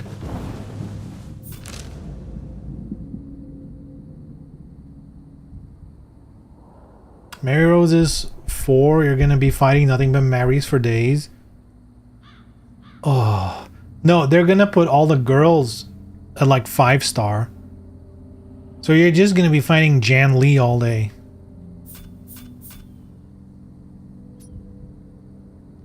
So we have one thing behind the thing here, and we have... That's the final treasure, I think. Let's go get it. Wait, do I have any more missions? I feel like I'm scatterbrained a little bit.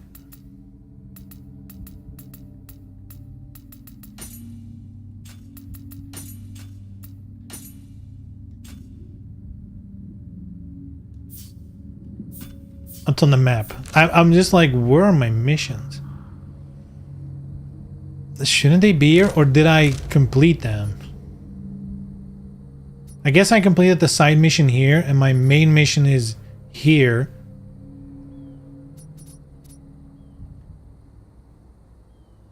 I guess we'll just explore a little bit here. Imagine if one day characters can only be unlocked via gacha in fighting games, and you need to have all of the characters unlocked for a tournament. Oh no, they could never do that. For characters, I feel like that's just a no-go. They're gonna add generic grunts for trash rolls. Oh, Tekken Force mode.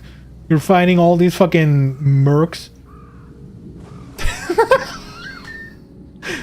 Oh. The actual way they could do this is they could do like Soul Calibur, character creator, and all the low-level stuff in the gacha roll is just like outfit parts to put on your custom character. But like, you know, the typical shitty ones, like here's a sticker as a tattoo, or here's like a shoulder piece you're never gonna use, right? But then like the top rolls are new characters. God.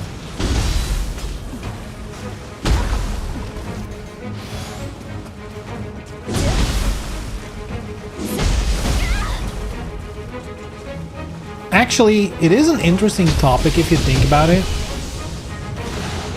Rather than like doom spiraling about how shitty it could be, like what would we be happy with in terms of DLC practice for DOA 7? Or even last round, the new one. Like, is there a version of costumes and whatever that we'll be happy with? Rollback, I mean... Rollback DLC.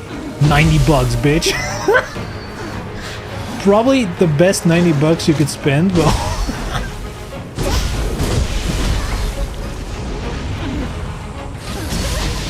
Ow.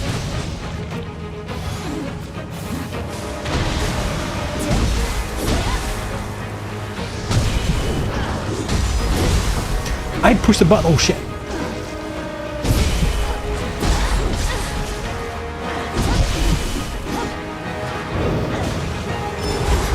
Oh! Missed timing.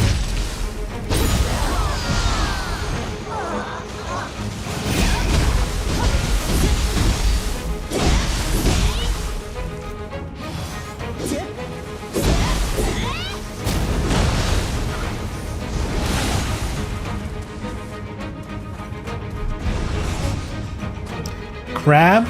Ew. Just blast him. At least this kills him fast.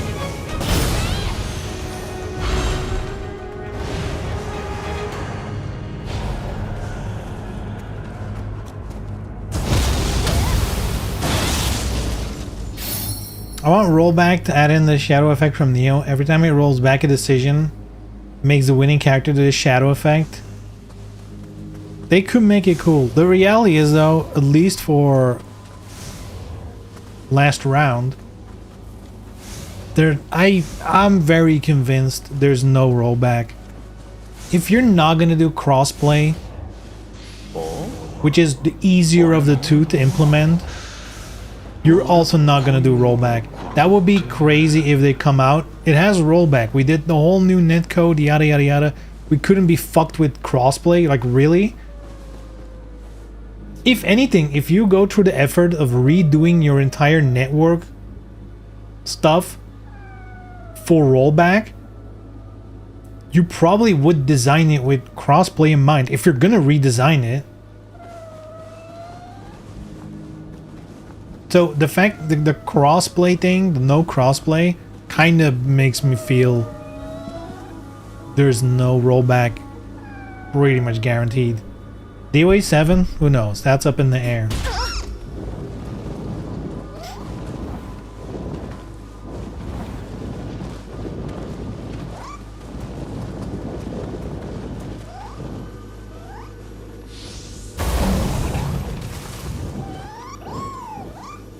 Do you like character creator?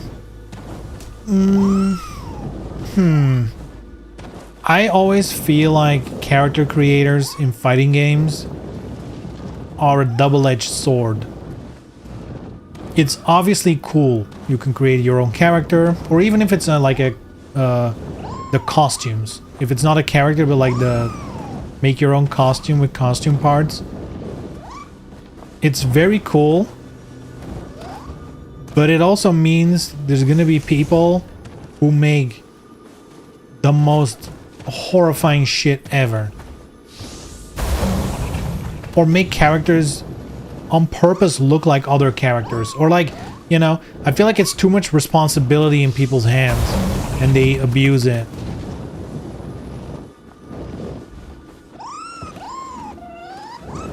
And before you know it, you have like Soul Calibur, the giant cube flying around. Or like the lizard man with a huge dick. You know? Like that's kind of what you invite.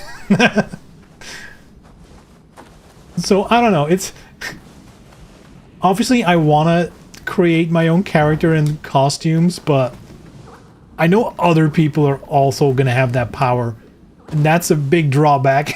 I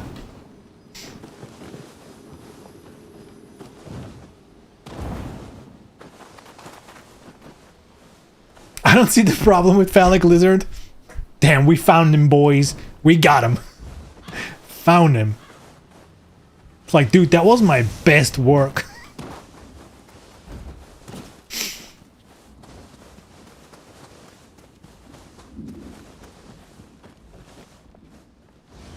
When they put Volo in the game, yeah, they're kind of asking for it, I guess.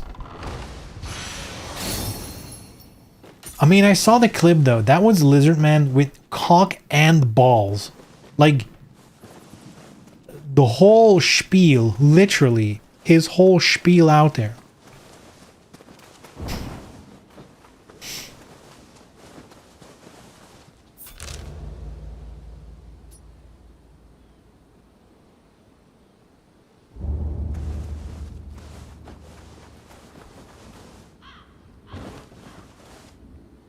Dude, I'm gonna jump down. We're gonna complete more. And then the map is going to show all treasure. And there's going to be more up there that I missed.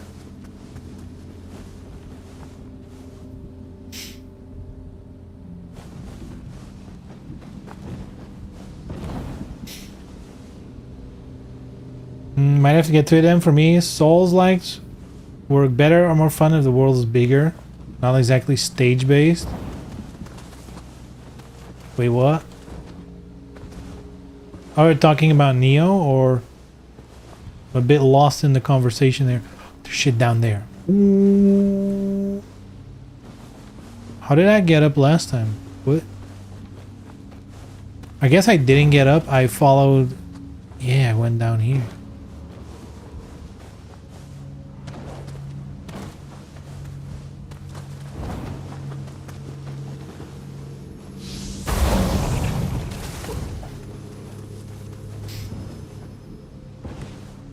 Didn't he have a whiny video games journal article? The Lizard Man? Do you think they play fighting games? Unless, here's the thing. I'm not like against generic video game journalism. It probably needs to exist to some degree. You know, with the counterweight of like more specific YouTube channels that focus on a genre or whatever. I feel like you can get like a more overall view of things. Sure. That being said, for fighting games, unless a publication has like a specific person on staff that's like, oh no, I'm like in fighting games, I live and breathe them. Unless they have that, I would not take their word for it. Fighting games is too specific of a thing. It has too much of its, you know, like... I'm sure there's stuff about fighting games that the general audience would hate. That fighting game players are like, oh, this is peak. You know?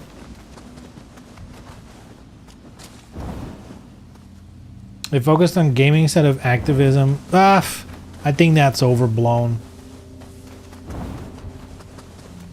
I think they're mostly focused on gaming still.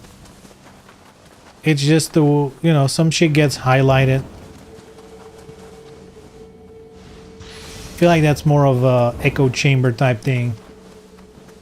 It's very easy to pick out the couple of times they do something like that and ignore the however perfectly normal reviews they do that nobody cares about because they're fucking normal reviews. But that's everywhere, you know. It's very easy to point at, look at this comic book. This is, you know, like, oh, it's fucking the new hero safe space or whatever it was. Like the Marvel, the weird ones they made. It's like, yeah, they did that. But like, what about all the other stuff that's perfectly fine, you know? Or whenever it's like, oh, DC Comics did this. But then there's like 5 covers of Catwoman with her tits out. It's like...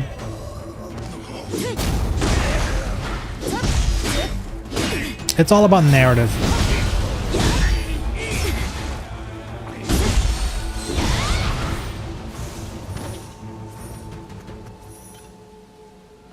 It's like the whole... Do you guys remember... God, this is ancient history at this point. Do you guys remember the Cuphead tutorial debacle? Because I feel like that's still, you know, that's still part of the joke of like, let's play in journalist mode, you know, like when you have like a story or an easy mode.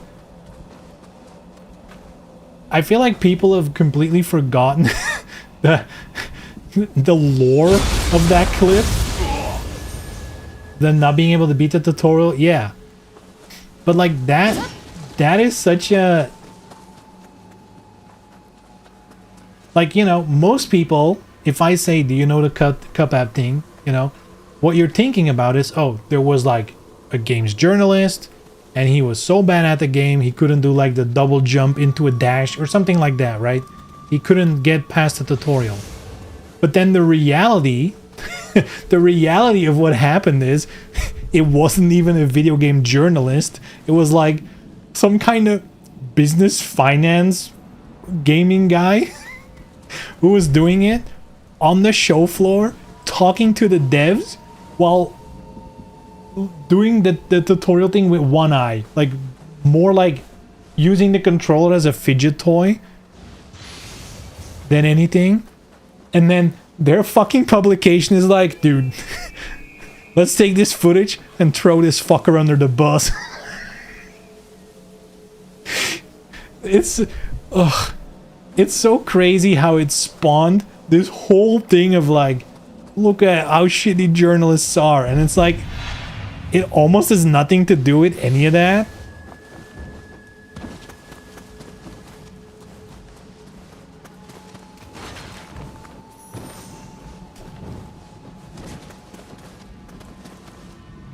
The worst part being, in my opinion, you can probably find like actual reviews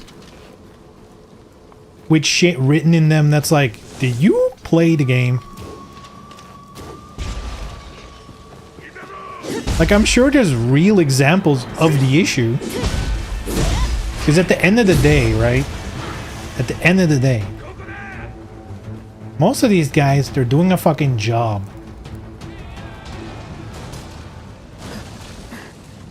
They're just doing their fucking job. And I'm willing to bet if I go to the average person's job, they're not gonna be the best coder ever. They're not gonna be the best writer ever. They're just some dude trying to get their paycheck.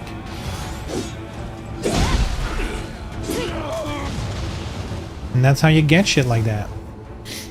The guy struggled to play the Cuphead tutorial video, and while he shared video was Dean Takahashi, a veteran games journalist and lead writer for Venture Beats Game Beat. I don't think he was a journalist though. I think he was a journalist on, yeah, like he's a journalist reporting on the industry from the business side. He was not a game journalist. Which I get. It's a confusing distinction because he's like in the sector of video games, but he's not reviewing video games. I mean, it's clear to see why it took off, right? I'm not saying that. It's very obvious to see why it took off the way it did. And it's honestly, that clip would have been nearly as fucked up if they filmed like the actual show floor of him talking to the devs and yada yada while he's doing all that. It probably wouldn't be nearly as impactful. The fact that they put like raw gameplay is kind of fucked. Unless, actually, now that I think about it, am I sure it was raw gameplay at this point? It's been so long, and the story kind of takes form of its own. I thought it was raw gameplay. It might not even be. I don't remember.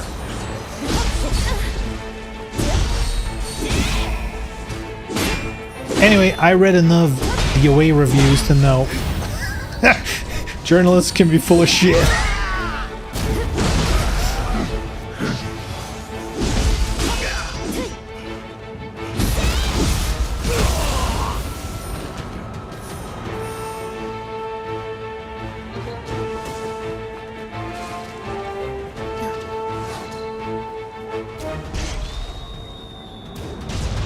Headshot.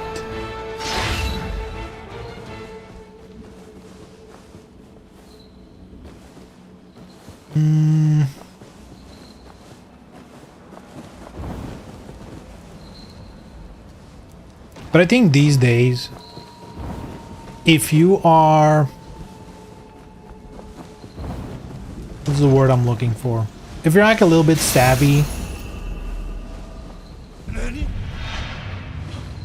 then you can probably find people on YouTube or even like publications or specific writers at publications that you know share like more of your opinion on games. If you want to get like a more, you know, a review more useful to you. I think there's enough people out there doing it these days. You can probably find someone who like matches your style of games, your enjoyment of games.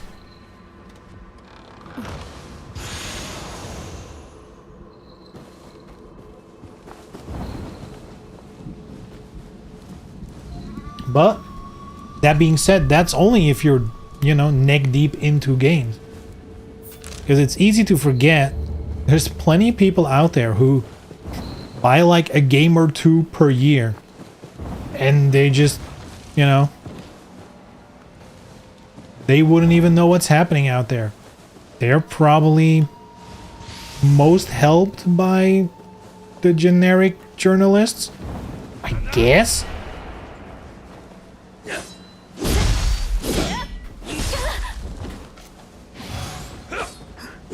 I guess most helped is like, I guess doing some heavy lifting there. It could still be shit, but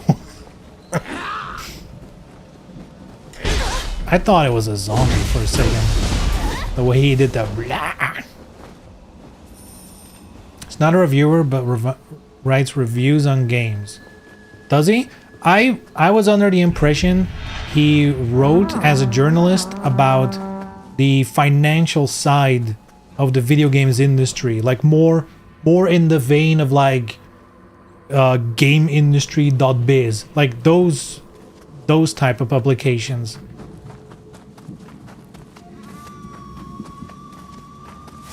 Oh, I could be wrong. I don't think he actually reviewed individual video games.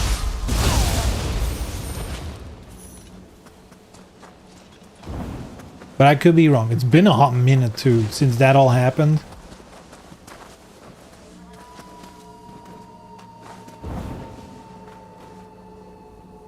He does have actual game reviews? Oh! I didn't know that.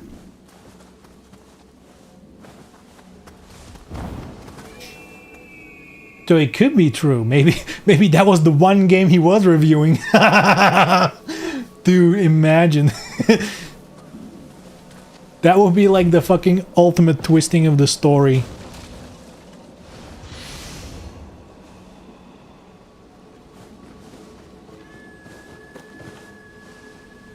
My source is Wikipedia, so I'm probably wrong. Well, I feel like these days Wikipedia is fairly reliable. I mean, they list the sources normally.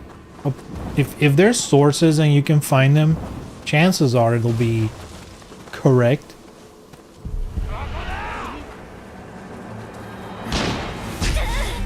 Published a critical review of Mass Effect, sarcastically renaming it Mass Defect. Ew. That's ew. Can't wait for the last round reviews. Dead on arrival.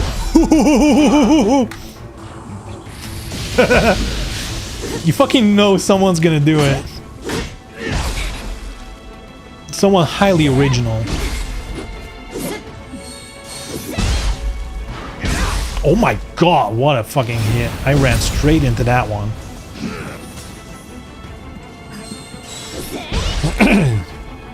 Mass Defect, that's a crazy one. Was Mass Effect buggy on launch? I've never played Mass Effect. That's such a loaded thing to say though.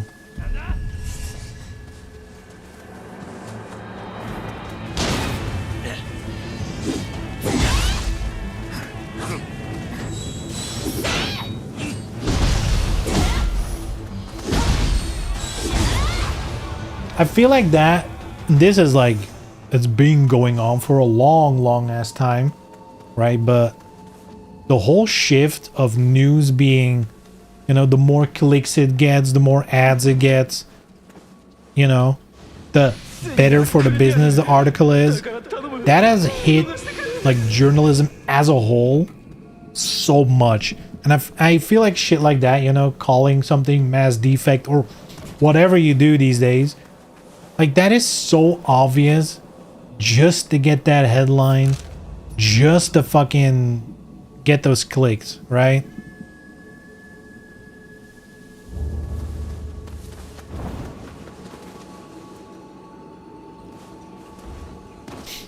None of our viewers' social media will take care of it. Yup.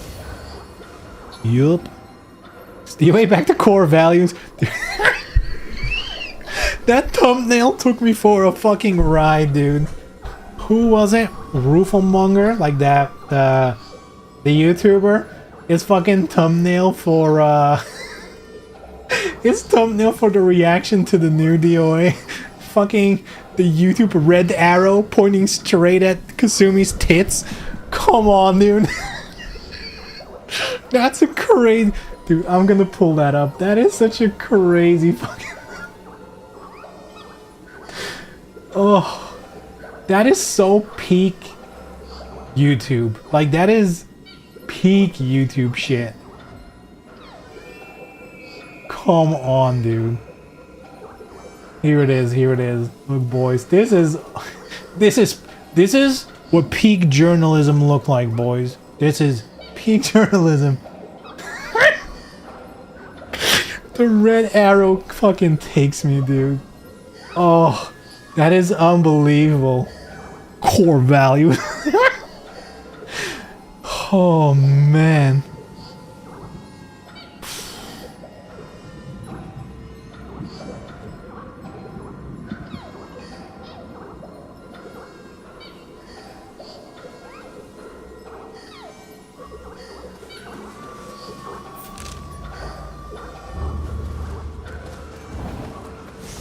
Dude, I can only imagine sitting at my computer, you know, state of play just finished, new DOA, you're like a fighting game content creator. And you're sitting there with your Photoshop session open and you're like, what's a good thumbnail? Like, there has to be like that point of self-realization when you're drawing the arrow to the tits. At some point your brain must be like, huh, what am I actually doing? Like,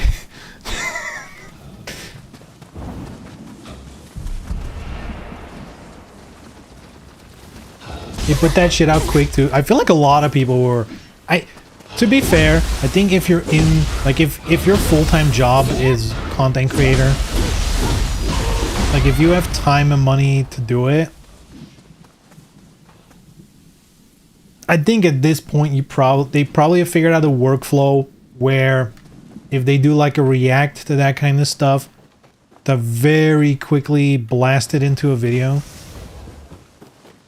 There were people having videos up like 15 minutes after the show was over. Or probably even during. Like if you're like a big content creator and you have like your own editors, you have like separate editors, you could absolutely, while, you know, you could like chop up the recordings while you're streaming. You know, just like new trailer begins, record, trailer's over, you do your spiel, stop recording, start recording immediately, and then you have a separate video file. And you just, you know, have an editor on standby who's just like, as it's happening, already just taking the clips in, churning them out. I'm sure that's how fast you can do it if you really, like, have the team for it. If you're solo, I mean, you can still... You can bang something out real quick. That's why reaction content is so prevalent in a way. I think it is the easiest content to do. Requires very little editing. Because like the thing that's happening, the reaction, is technically the content. You don't want to cut that away. Let's be real, brain was neuron activated. True though. True.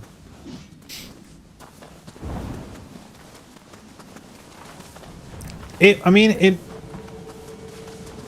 didn't go unnoticed. The fact that they did the fucking close-up of Kasumi that way, people noticed.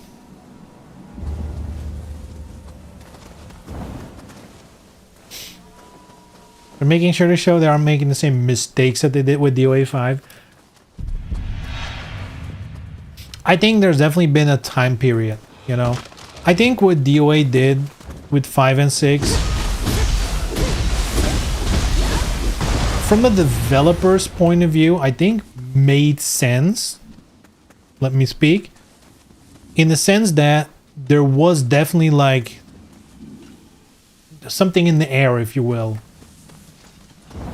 You know, like it's almost like these devs were trying to feel which way the wind was going and trying to follow in that direction.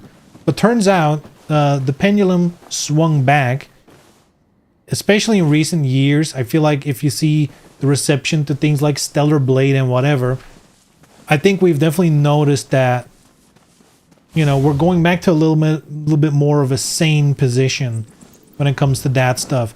I'll be the first one to say I'm not like a anti-woke, super conservative. Like I'm totally not that. If anything, I'm more of a leftist kind of guy in terms of worldview and values.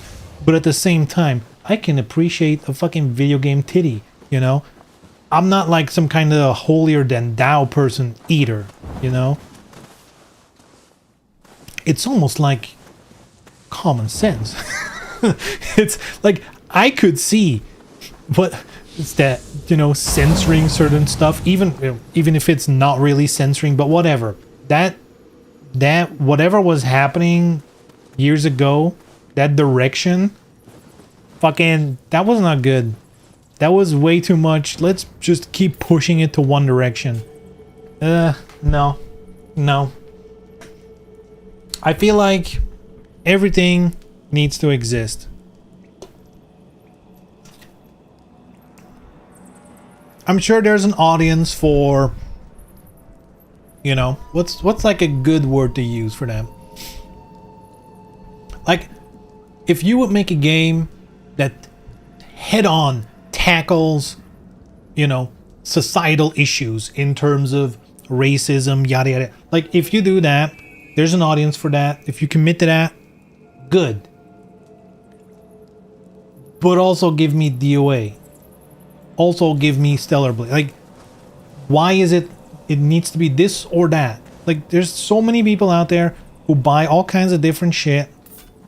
Just make what you want to make and don't force anything else into anything else. Like, I don't know. I feel like sometimes I'm going crazy because it feels like it's like the most basic, obvious take in the world, and that's not always what's happening. It's like, hey, as a studio, you can just make the shit you want to make.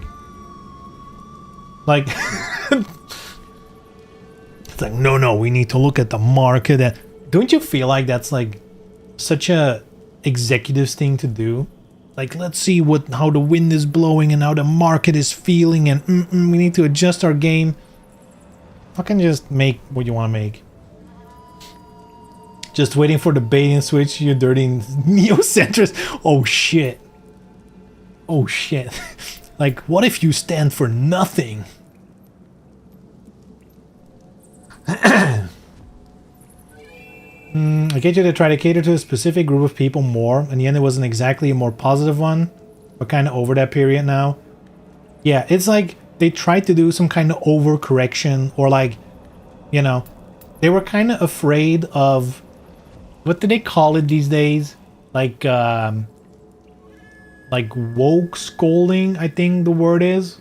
You know, like they were afraid of the, you know, way too idealistic people be like, oh, that's not good. No, you can't do that. Which is very weirdly, that's like a gaming thing for sure. Because there's plenty of mediums like I have, other than American comic books, there's also like the Euro comics, right? And there's plenty of them with like straight up nudity in them. And nobody cares. They're just sold like, hey, this is for adults, or like this is not, they're not in the kids section. They're just like adult graphic novels. And sometimes there's a titty and a pussy or a dick. And that's called art. If you don't like it, buy one of the million others that don't have it. And I feel like in games, I guess now it's getting better, but there's like very much a time period where being very weird about all that stuff. I think comic books had, like US comic books had a bit of a period. Actually, what the fuck is this? Offering? Here. How much do I need to give? What is this? I'm looking at this fucking number for a year now. Let's give him 1,000.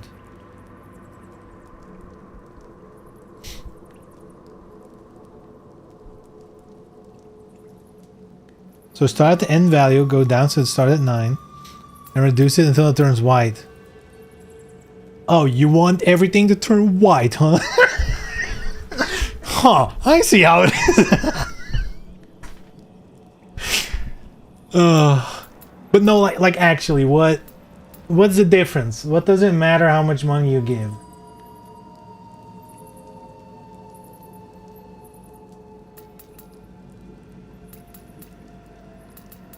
Why can't I give 10k though? Is there an actual maximum? Hold on. Gives you better loot? Wait, there's an actual maximum you can give? Oh, actually, dude. I thought I thought you were shitting me.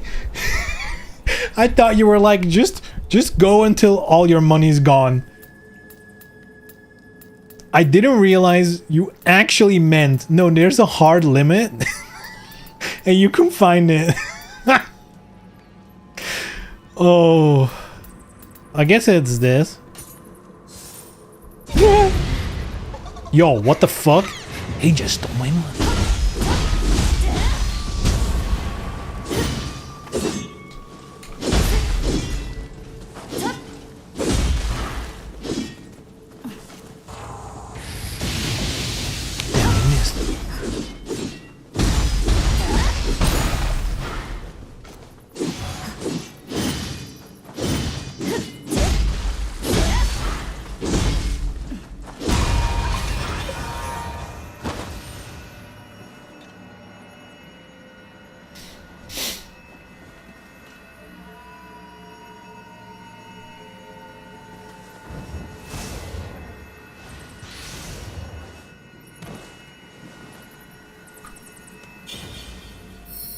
He's mimic, you just mimic him, or else we mimic you. You don't have to fight them, you know?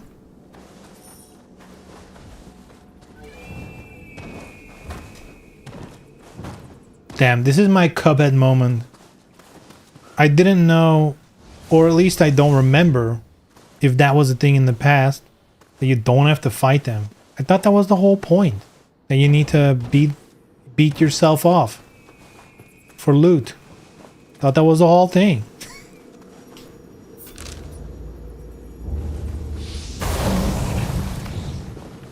You can just bow and he's like, bow back and give you the items.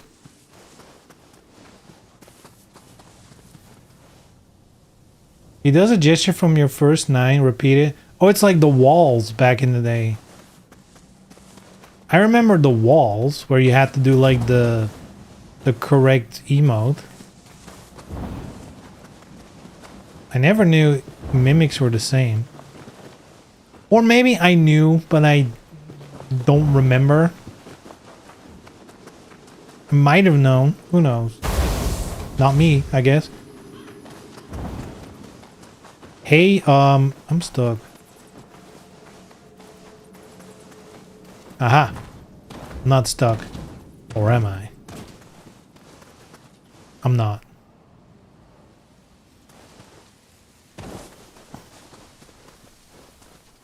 Nioh old, gamers old, memory is the first thing to go. I hope not. Supposedly gaming is like good for your brain and shit, no?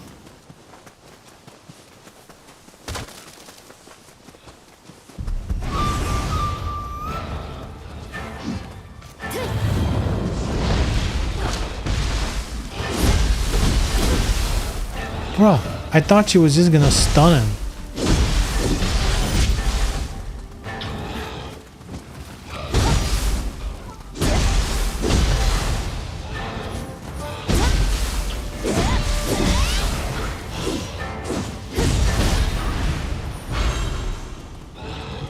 Feels like it should be. Keeps it active in your brains like a muscle. I will say though, God, I'm gonna talk a little bit of trash about my colleagues at work. I feel like you can pick out the people who play video games and who don't. Because the ones who don't, I feel like they're, and don't get this the wrong way, I know how this is gonna sound. I feel like they're slow. But like, they're intelligent, right? They know what they're doing, they know their job. They're not like dumb people. But they take a lot of time for simple shit. They need to like think it through a little bit. It's like they need to get going, you know? Whereas people, at least that's like anecdotally how I feel. Feels like people who game, they're like a little snappier in their decision making. They're like ready to go, if you will. The motor's running.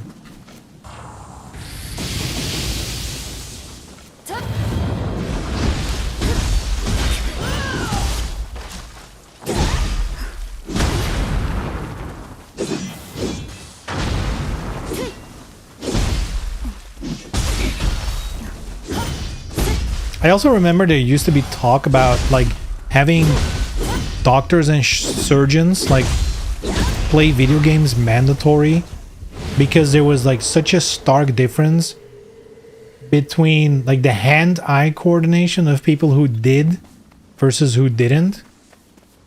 Like it was such a difference that they kind of were like, yeah, surgeons should actually just play games because like it's such a buff. You kind of want it. When you go in for surgery, you're like, so, you know, what's your level on Call of Duty? I don't know. What's your rarest skin on Call of Duty? I guess that doesn't say anything. Surgeons are rich. They fucking, they can just buy all the skins. Beat Nioh 2 yet, Doc? What's your, are you taking King yet, Doc? Or whatever the new rank is that people are gatekeeping, you know, when you're actually good. Because I think it shifted. It used to be like the first purple rank, then they made ranks different, and then people are like, oh, I made Tekken King, and like that's not the real minimum anymore, bucko.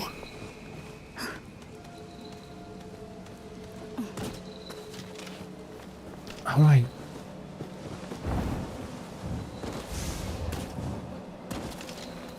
There we go. Oh! Oh! How? Oh!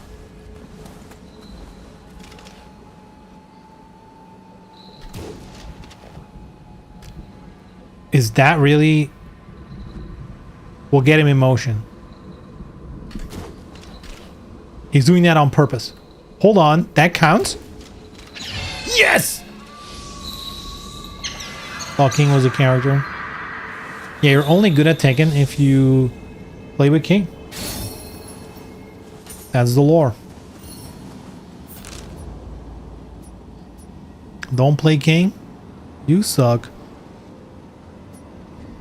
Master?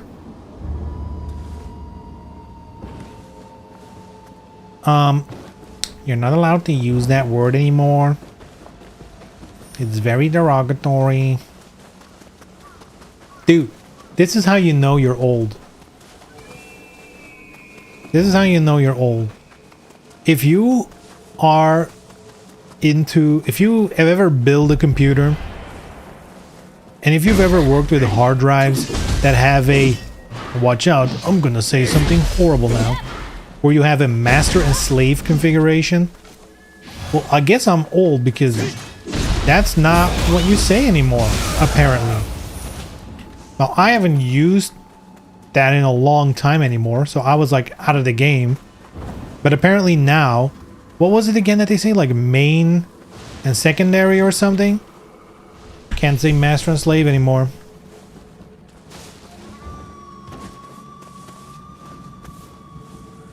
Primary and secondary, is that it? God. I mean, the thing is, it's a harmless change. But it is one that sneaks up on you. If you're not like into it all day.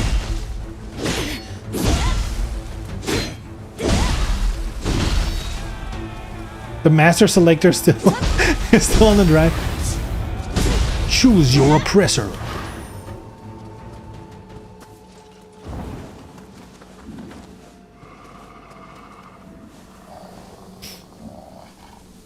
I guess it happens all the time, you know. You used to call things software. Now everything's an app, you know. There's younger people than me at work who are like 25 or something. I've heard people call Outlook the mail app. So, you know, times are changing as an old man of 36. It is weird because 36 doesn't feel old, but damn, the world makes you feel old.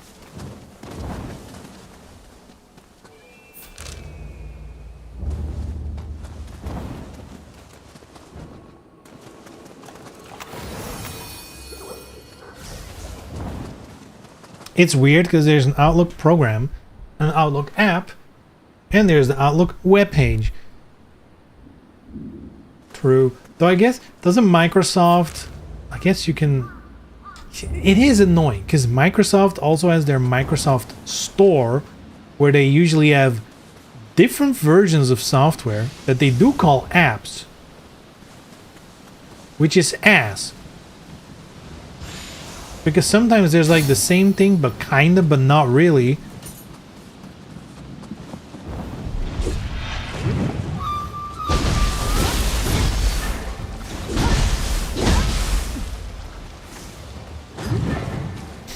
That's why I refuse to use the Microsoft Store. Yeah, I never really use it. I think I use it on my computer only for Netflix.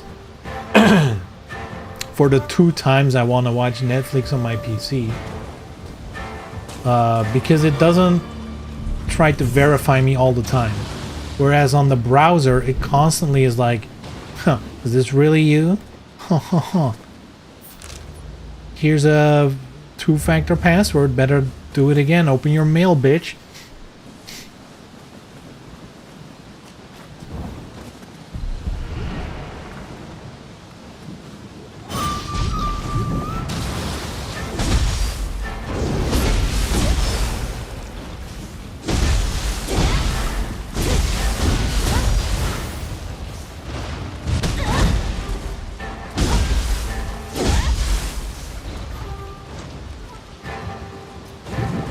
Let's go samurai mode. Oh, why did that does so much more damage? What the fuck? Damn, is ninja busted? We don't need our ninja busted. We need him busty. Like Kasumi. Core values. The fuck? Still gets me. Core values right here. It's kind of like that thumbnail. It's kind of like the window of like a escort thing, escort place. Like hot girls inside, core values inside. If that arrow was neon, it'd be fucking over.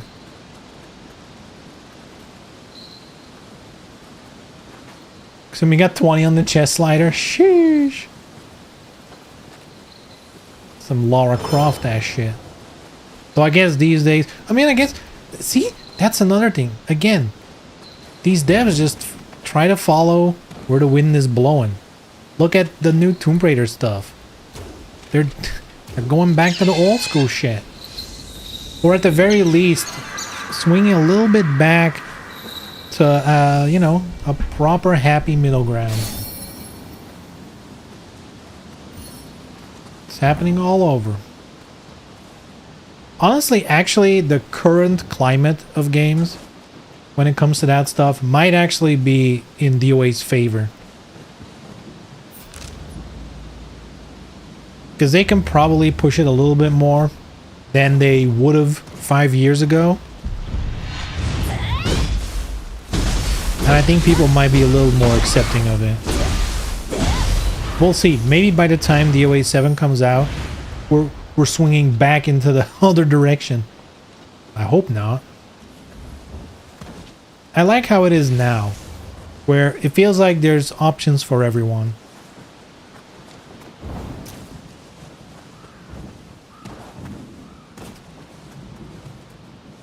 Does it take too long to get another pendulum swing? Yeah, exactly. I do feel like, because earlier I think it was Tenko that brought it up, that you know, that the idea is great, but that often the more, you know, like progressive inclined games, that they're usually more ass. And I mean, I do think there's some truth to that. If I had to intellectualize it or like find a reason, it's probably because they're like busy putting a message in their game, which again, I don't mind a message necessarily if that's like the point of the game. There's plenty of movies, books, art that have a message in it, even overtly political. But a video game also needs to be fun. And I think if... Let me just put it this way. If you have big Kasumi tatas, you're probably also focused on making a game fun. Like, if someone made a game where the express point of the game, like the whole message is... excuse me. Like the whole message of the game is like all about, oh, how sexuality is repressed and we need more titties everywhere, and like overtly that's the point of the game, that would also suck. I feel like, you know, this is like the you know, I'm in danger of doing an Asmongold take, right? But at the end of the ride, again, at our deadbed, you know, at the end of the ride. Why I keep saying that instead of at the end of the day? Video games are games first, you know? Like, it still needs to be fun. Even a game that... Like, even a walking simulator. You know? You can argue whether that's like a proper game or not. But like, the actions you take... You know, you've made the thing. You want people to walk around, read the things, yada yada yada. That thing needs to be engaging and fun in some way. I think fun is often the not the right word. I think entertaining, you know?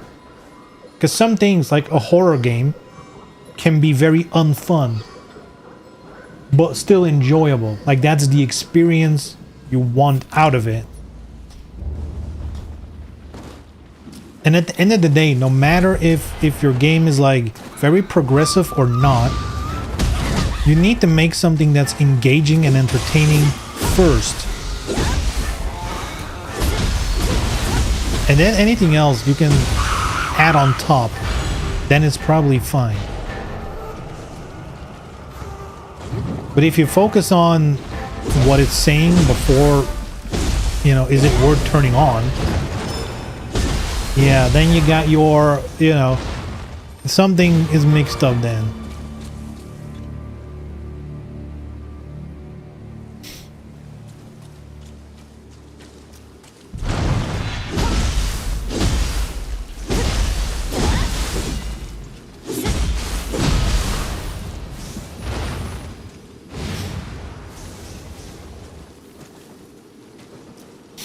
How could it not be fun if you have huge fun bags, huh? See? That's the point.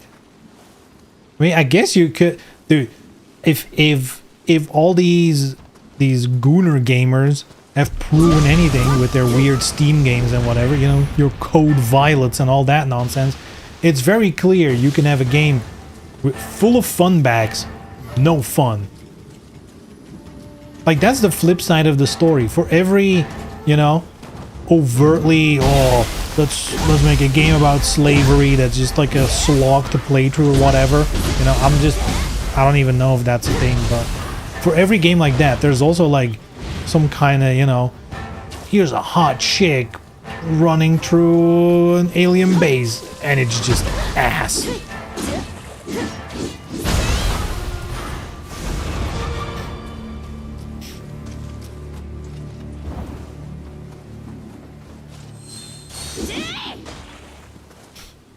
crazy how Arxis get away with it. Their games are good, but they're full of progressive stuff. Yeah, but I think that's actually a great point. You don't have to agree with anything in that game. You know, if you despise Bridget, you know, you're probably a piece of shit human, but you still have a good game to play.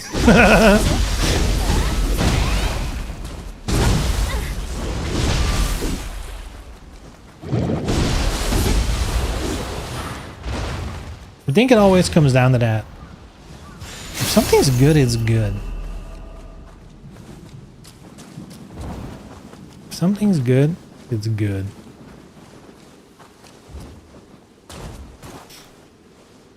Because that is the thesis, right? There's enough gamers of enough different ideologies that, technically speaking, every game that is competent, as in it's a good experience, it's a good entertainment product, could have whatever message it wants, no matter if it's progressive or not. If the foundation is good and it's an entertaining product, it should find its audience, and that audience is going to have a good time with it. That is the core idea, in my opinion.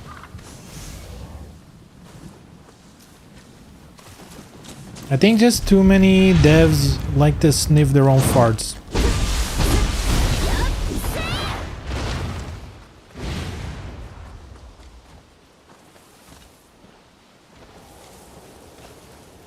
We're just good at doing Testament though. Picky, huh? What about both? Simultaneous.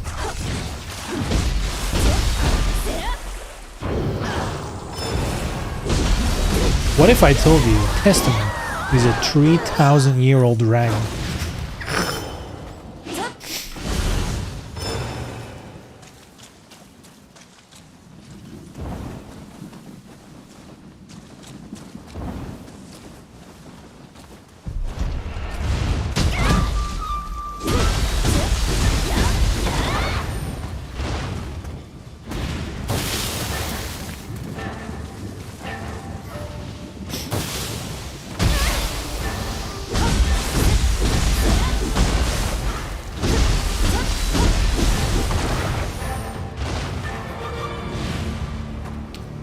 Not gonna have to have a mommy bike in there. Do biking? Peak.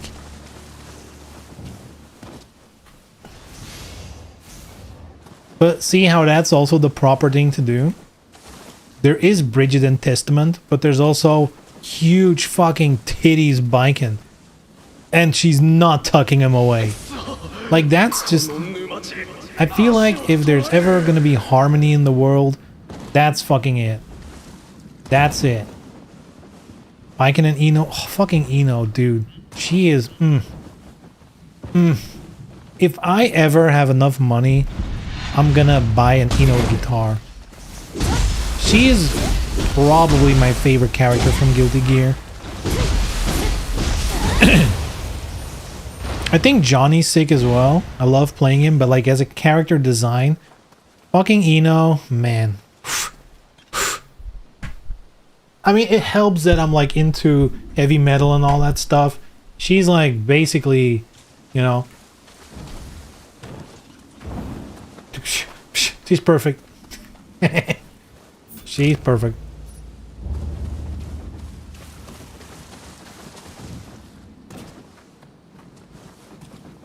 Actually, Guilty Gear is fucking...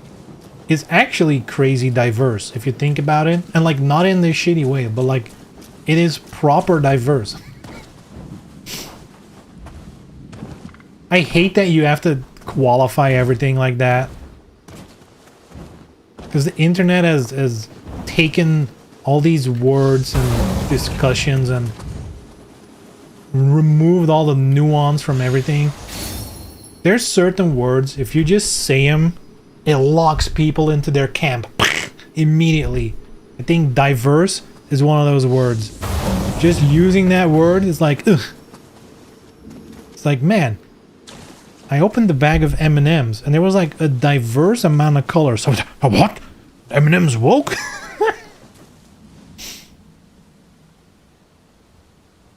Actually, to further that, remember when people tried to do the Jacko post challenge? Dude. We've had some good times, huh? That was a good time to be on the... That was a good time to follow cosplayers on Twitter. Let me tell you. That was a good time to be on Twitter.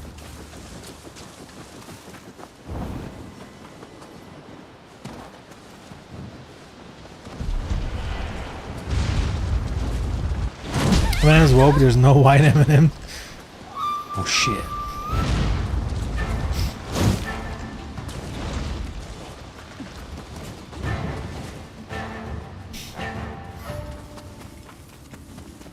What would that even taste like? A white M&M? I mean, guys, they all taste the same. I guess they all taste the same. They could absolutely do a white one. They could actually do one. They'd probably do other colors first because, you know, more colors is just more of, you know, it's supposed to invoke fun, I guess. Like, why there's also no black M&M.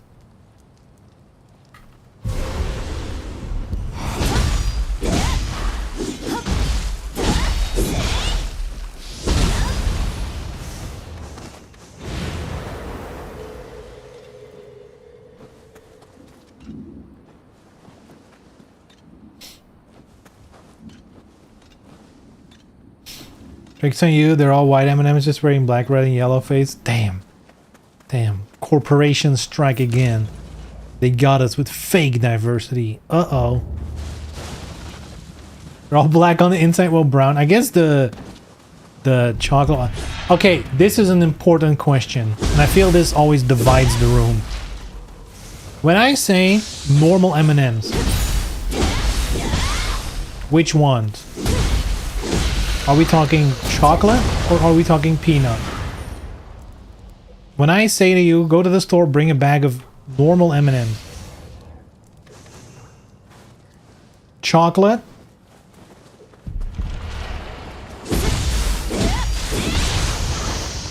Chocolate. Damn. This chat is making sense. You guys are too smart. I'm also, for me, chocolate ones are the normal ones. In real life, like at my job and stuff, I am not the majority. So many people are like the peanut ones. That's a normal M&M. Boggles my mind, but yeah. Freaks are out there. Skinwalkers among us. Proof of reptilian life. They're all slow. True. Dude, what more evidence do we need? What more evidence do we need? They keep outing themselves. What the hell?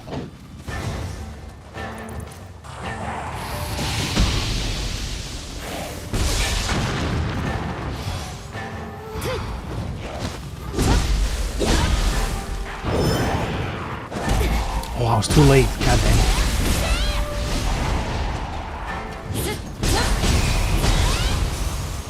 Oh, that was sick. I didn't even mean to do that, but it worked out perfectly.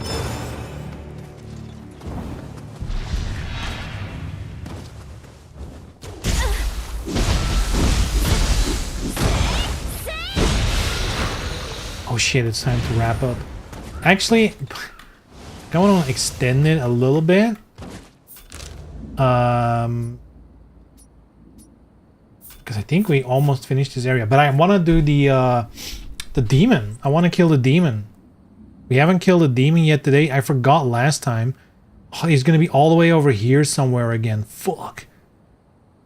Technically, we can triangulate with these two arrows. They're pointing slightly, one slightly down, slightly up.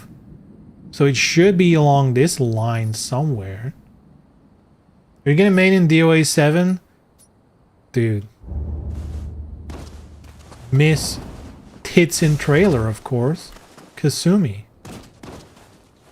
Core values. Miss core values. Of course.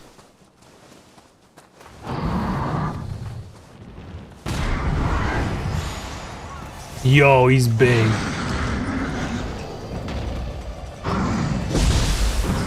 Need to bring Momo back. Dude, I can't wait until they stop doing the whole, well, Rachel and Momo are technically guest characters. Fuck that shit, dude. That is the same universe. That's like saying Hayabusa is a guest character. Which again, I guess you can make the argument, but fuck that shit. Oh, he's a main character, the might. Oh my god, the Uno Reverso. Oh.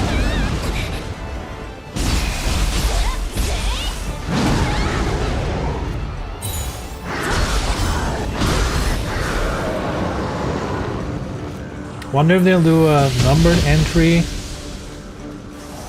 or a reboot. I don't know. It's too early to say because the vague wording we have, like, oh, a new dawn, that could really mean anything. Like, that could literally just be about there's a new game. And it's DOA 7. It could mean more.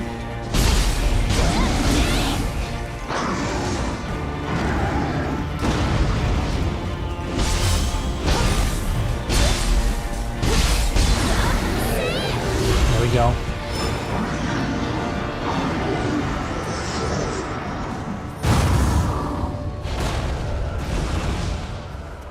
About sub?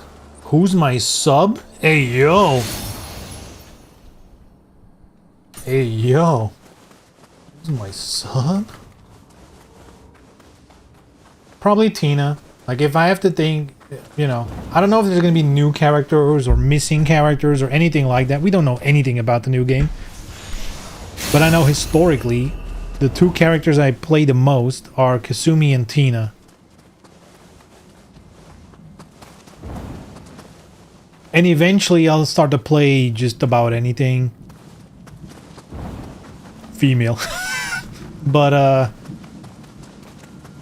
yeah, play the game long enough.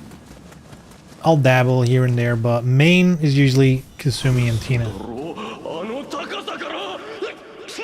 Though I can see, like, if Rachel's there from launch, I like me a Rachel too. They flesh her moveset out a little bit.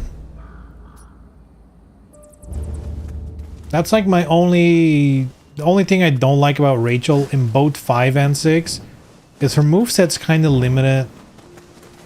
And a lot of the, like, she's strong, don't get me wrong, you can absolutely win with her. But a lot of her setup stuff is susceptible to mid-punch hold.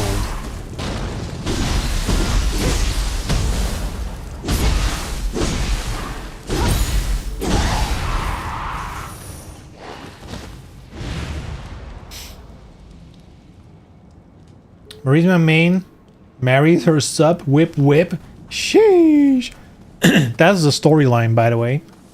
Why do you think Mary Rose was brooming, you know, like cleaning the arena that Helena owns?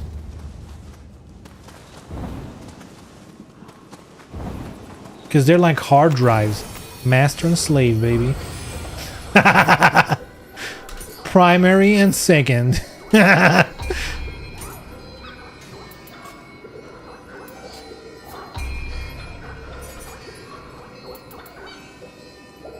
Jutsu damage up. Not gonna mess with that now.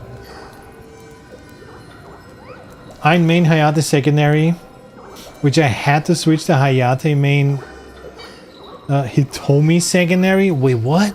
But if Ein was your main, wouldn't Hitomi main make more sense? Or is it more of a style thing? You're like, well, moveset, sure, but Hitomi's character? Ooh.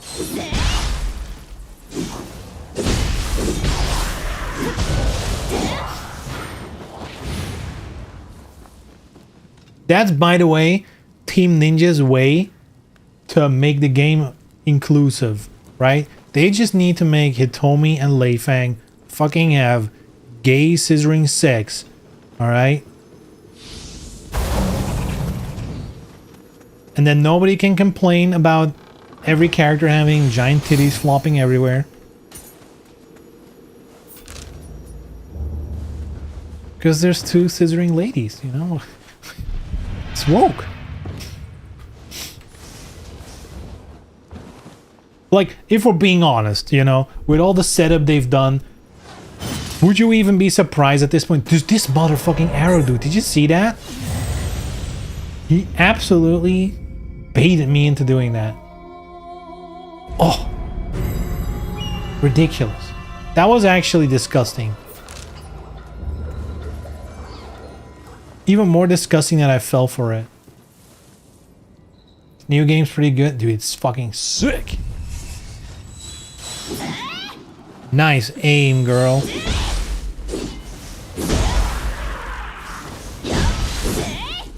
Where are you aiming? It's in front of you. More something I like Ein Hayate as a character more. And Hayate is still technically Ein, just without amnesia. Yeah. Yeah, that's the thing about fighting games. It's often just about how a character feels. And that includes moveset, but that also includes just the vibes, the personality, whatever they, you know, however they made that character. It's kind of like, another good example is Tengu and Nioh Tengu. Very different vibes. Could have identical movesets. What the fuck? Just titties falling on my face from the ceiling?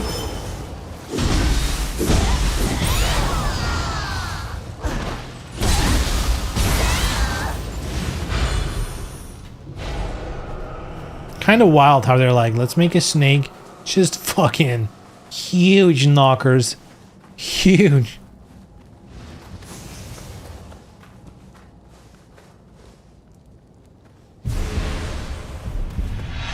Ow.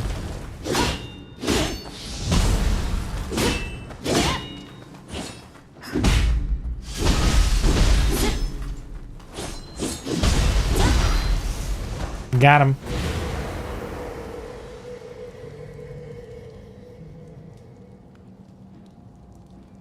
Need a mod that replaces the booba with Mia from Mon Munsumi? I don't know that reference. That's not someone I know. Guess I'm not big of a weeb enough. That sounds anime. This is a whole ass dungeon.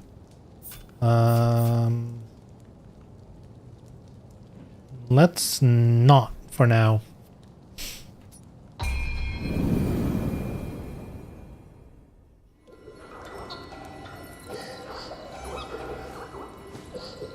Sometimes this approach of this character is cool, or that I vibe with this character more, puts me in a place where I play a couple of games where both my main and secondary are low tier, but I'm more than okay with it.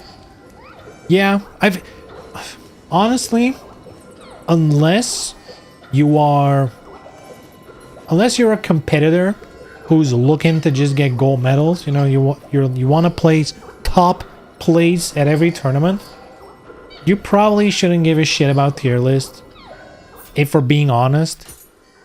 Like, for the average fighting game player, even like the higher level average fighting game player, if you're just really used to a low tier character, like you just know the moveset inside and out, you know, all the details, all the combo variations, all the small details, that's probably gonna carry you way further than just switching to whatever is the top tier of the month and being like surface level good with them. Like, on average, just having your main and just like knowing them inside and out, low tier or not, that's gonna get you way further. I think, oh my god, we missed a Kodama and one here too. Oh my god, we missed so much. As in, I missed so much. You guys didn't do shit. Yeah, let's wrap it up for today. Getting late. I was about to say, man, it feels like we didn't play that much. But that's true. We spent like an hour and a half yapping about DOA. Yo, there's someone talking here. Headaches? Uh-oh. They might send us here. Let's fetch the quest before I forget it.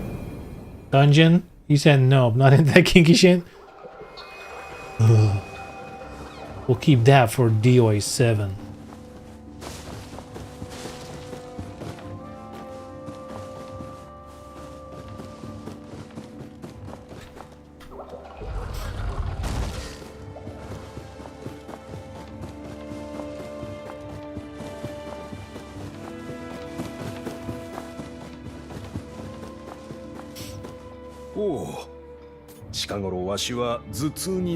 Is this a fetch quest for medicine? I have elixir. Plenty.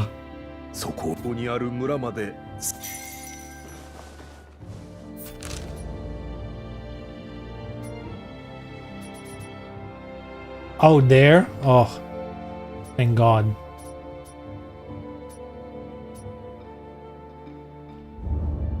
Alright, let me teleport back here. Then we're set. Gucci. I'm happy, dude. I'm happy. Just the idea of new DOA puts me in a better mood. Just it existing somewhere in the future. Very happy. Ah. Even though they're gonna fuck us over with DLC. God. No escaping. I'm genuinely scared they're gonna do gacha. Like genuinely. Like if anyone is gonna do it in a fighting game, it will be Team Ninja. Because they've already done it with Venus Vacation. It feels like, you know, I don't think it's gonna go over well because it's a very different community in fighting games. But here's the worst part about gacha. Like, it works. It works. Right? Like, as much as you don't like it, it clearly works. Like, if you just think, you know, no morals, no, you know, giving a shit about anything, just purely, you know, the bottom line, how much are we earning? If you just look at that, gacha works.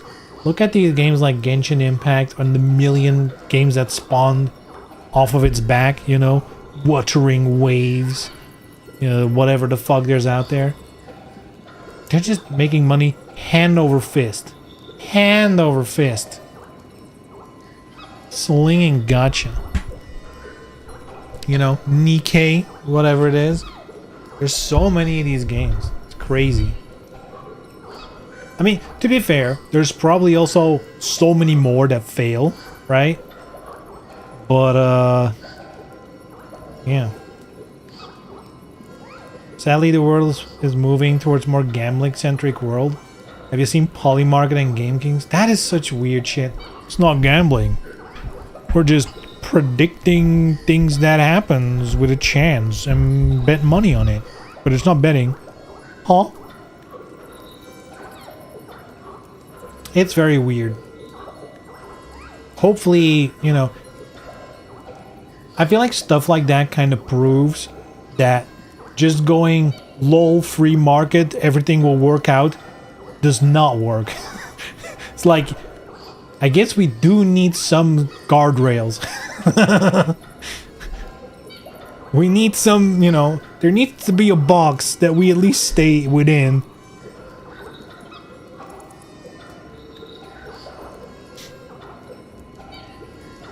So not gambling, the casinos are actively fighting against it. Yeah, they'll definitely love that shit. Oh man, I don't think gacha would be bad for a fighting game as long as it doesn't go outrageous. See, this is the thing though, right? I think The fact that you say that is so weird because, like, objectively, gacha mechanics in any game is a bad thing for the players, right? Now, you could be like, I think what you mean is they could potentially get away with it without having too much bad PR. I think that's what you're getting to. Like, if they do it quote-unquote correctly, they can get away with it. And that might be true. That would still be a net negative for the actual players, you know? Like, we can complain all day about the current monetization in like fighting games, but at least you know you're getting ripped off for the thing you're getting. Like, if I buy an overpriced season pass, at least I know what's in it. If I buy an overpriced outfit, I at least know I'm getting that specific outfit. Making it random just is such an extra layer of fucked up.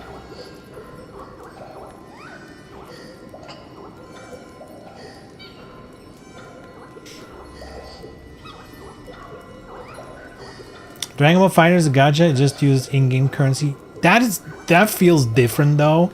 If you don't have to pay money for it, then it's, to me, it falls under the same category of it's random drops from an enemy. You know, like in an RPG. Then it's just a game mechanic.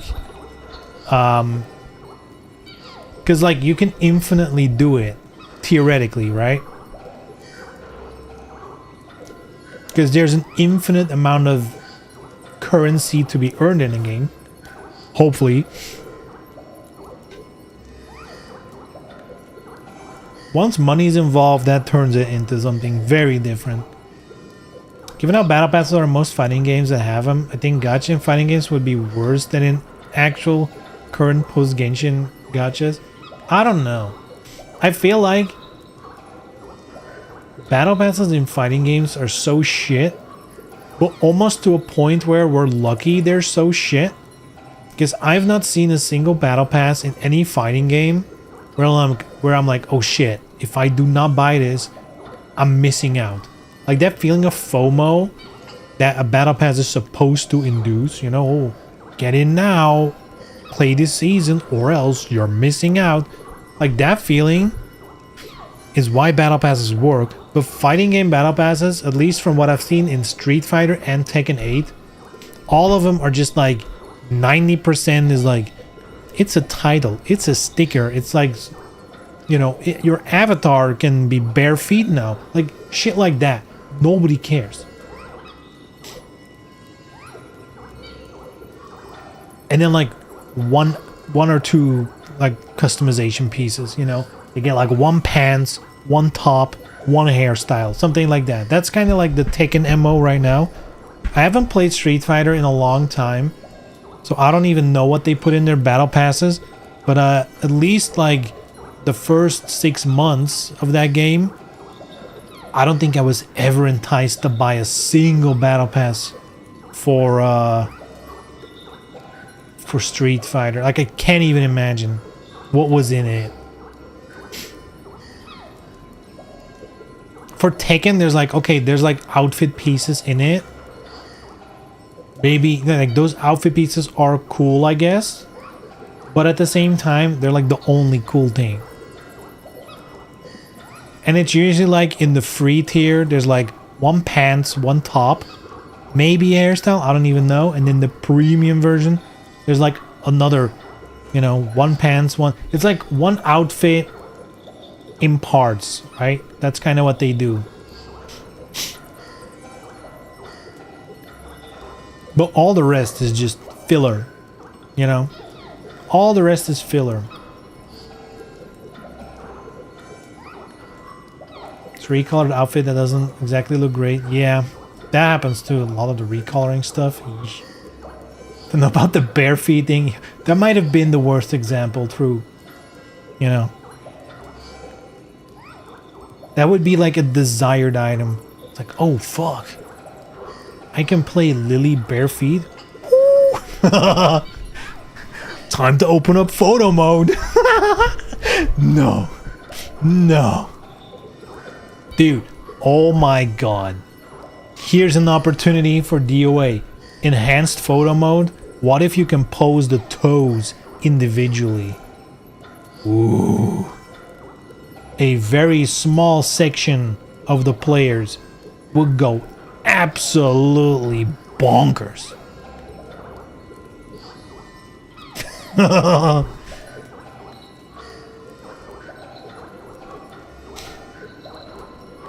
Anyway, I'm gonna call it a day.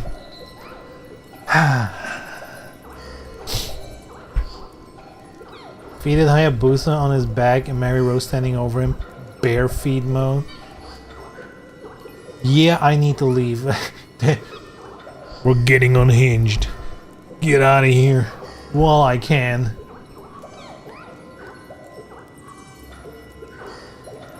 Give them the ability to paint the toenails. And every time you change the color, you need to pay again. Hair color all over again. God. And those fuckers would do it as well. They'd pay for it. They'd do it. Slider, how much dirt is on the feet. The sad shit is these are 3D models. Recoloring parts should be free. I mean, that's true for all things. Recoloring is like, here's the thing though, right?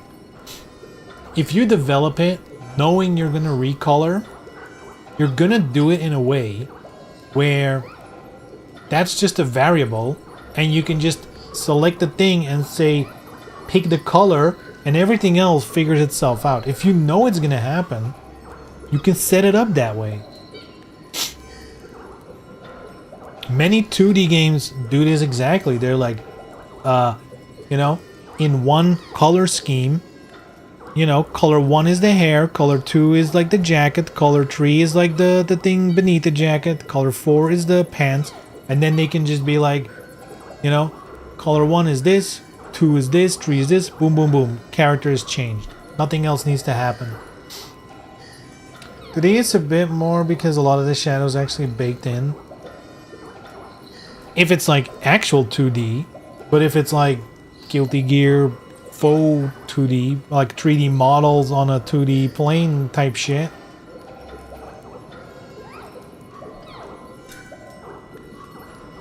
They could do it.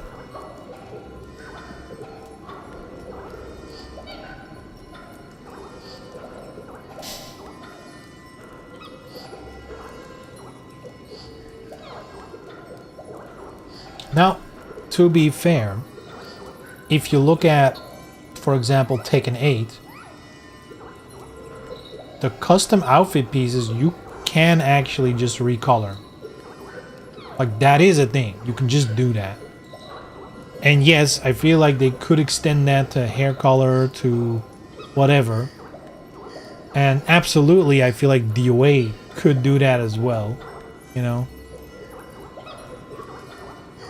Those are things that's just a complete rip-off.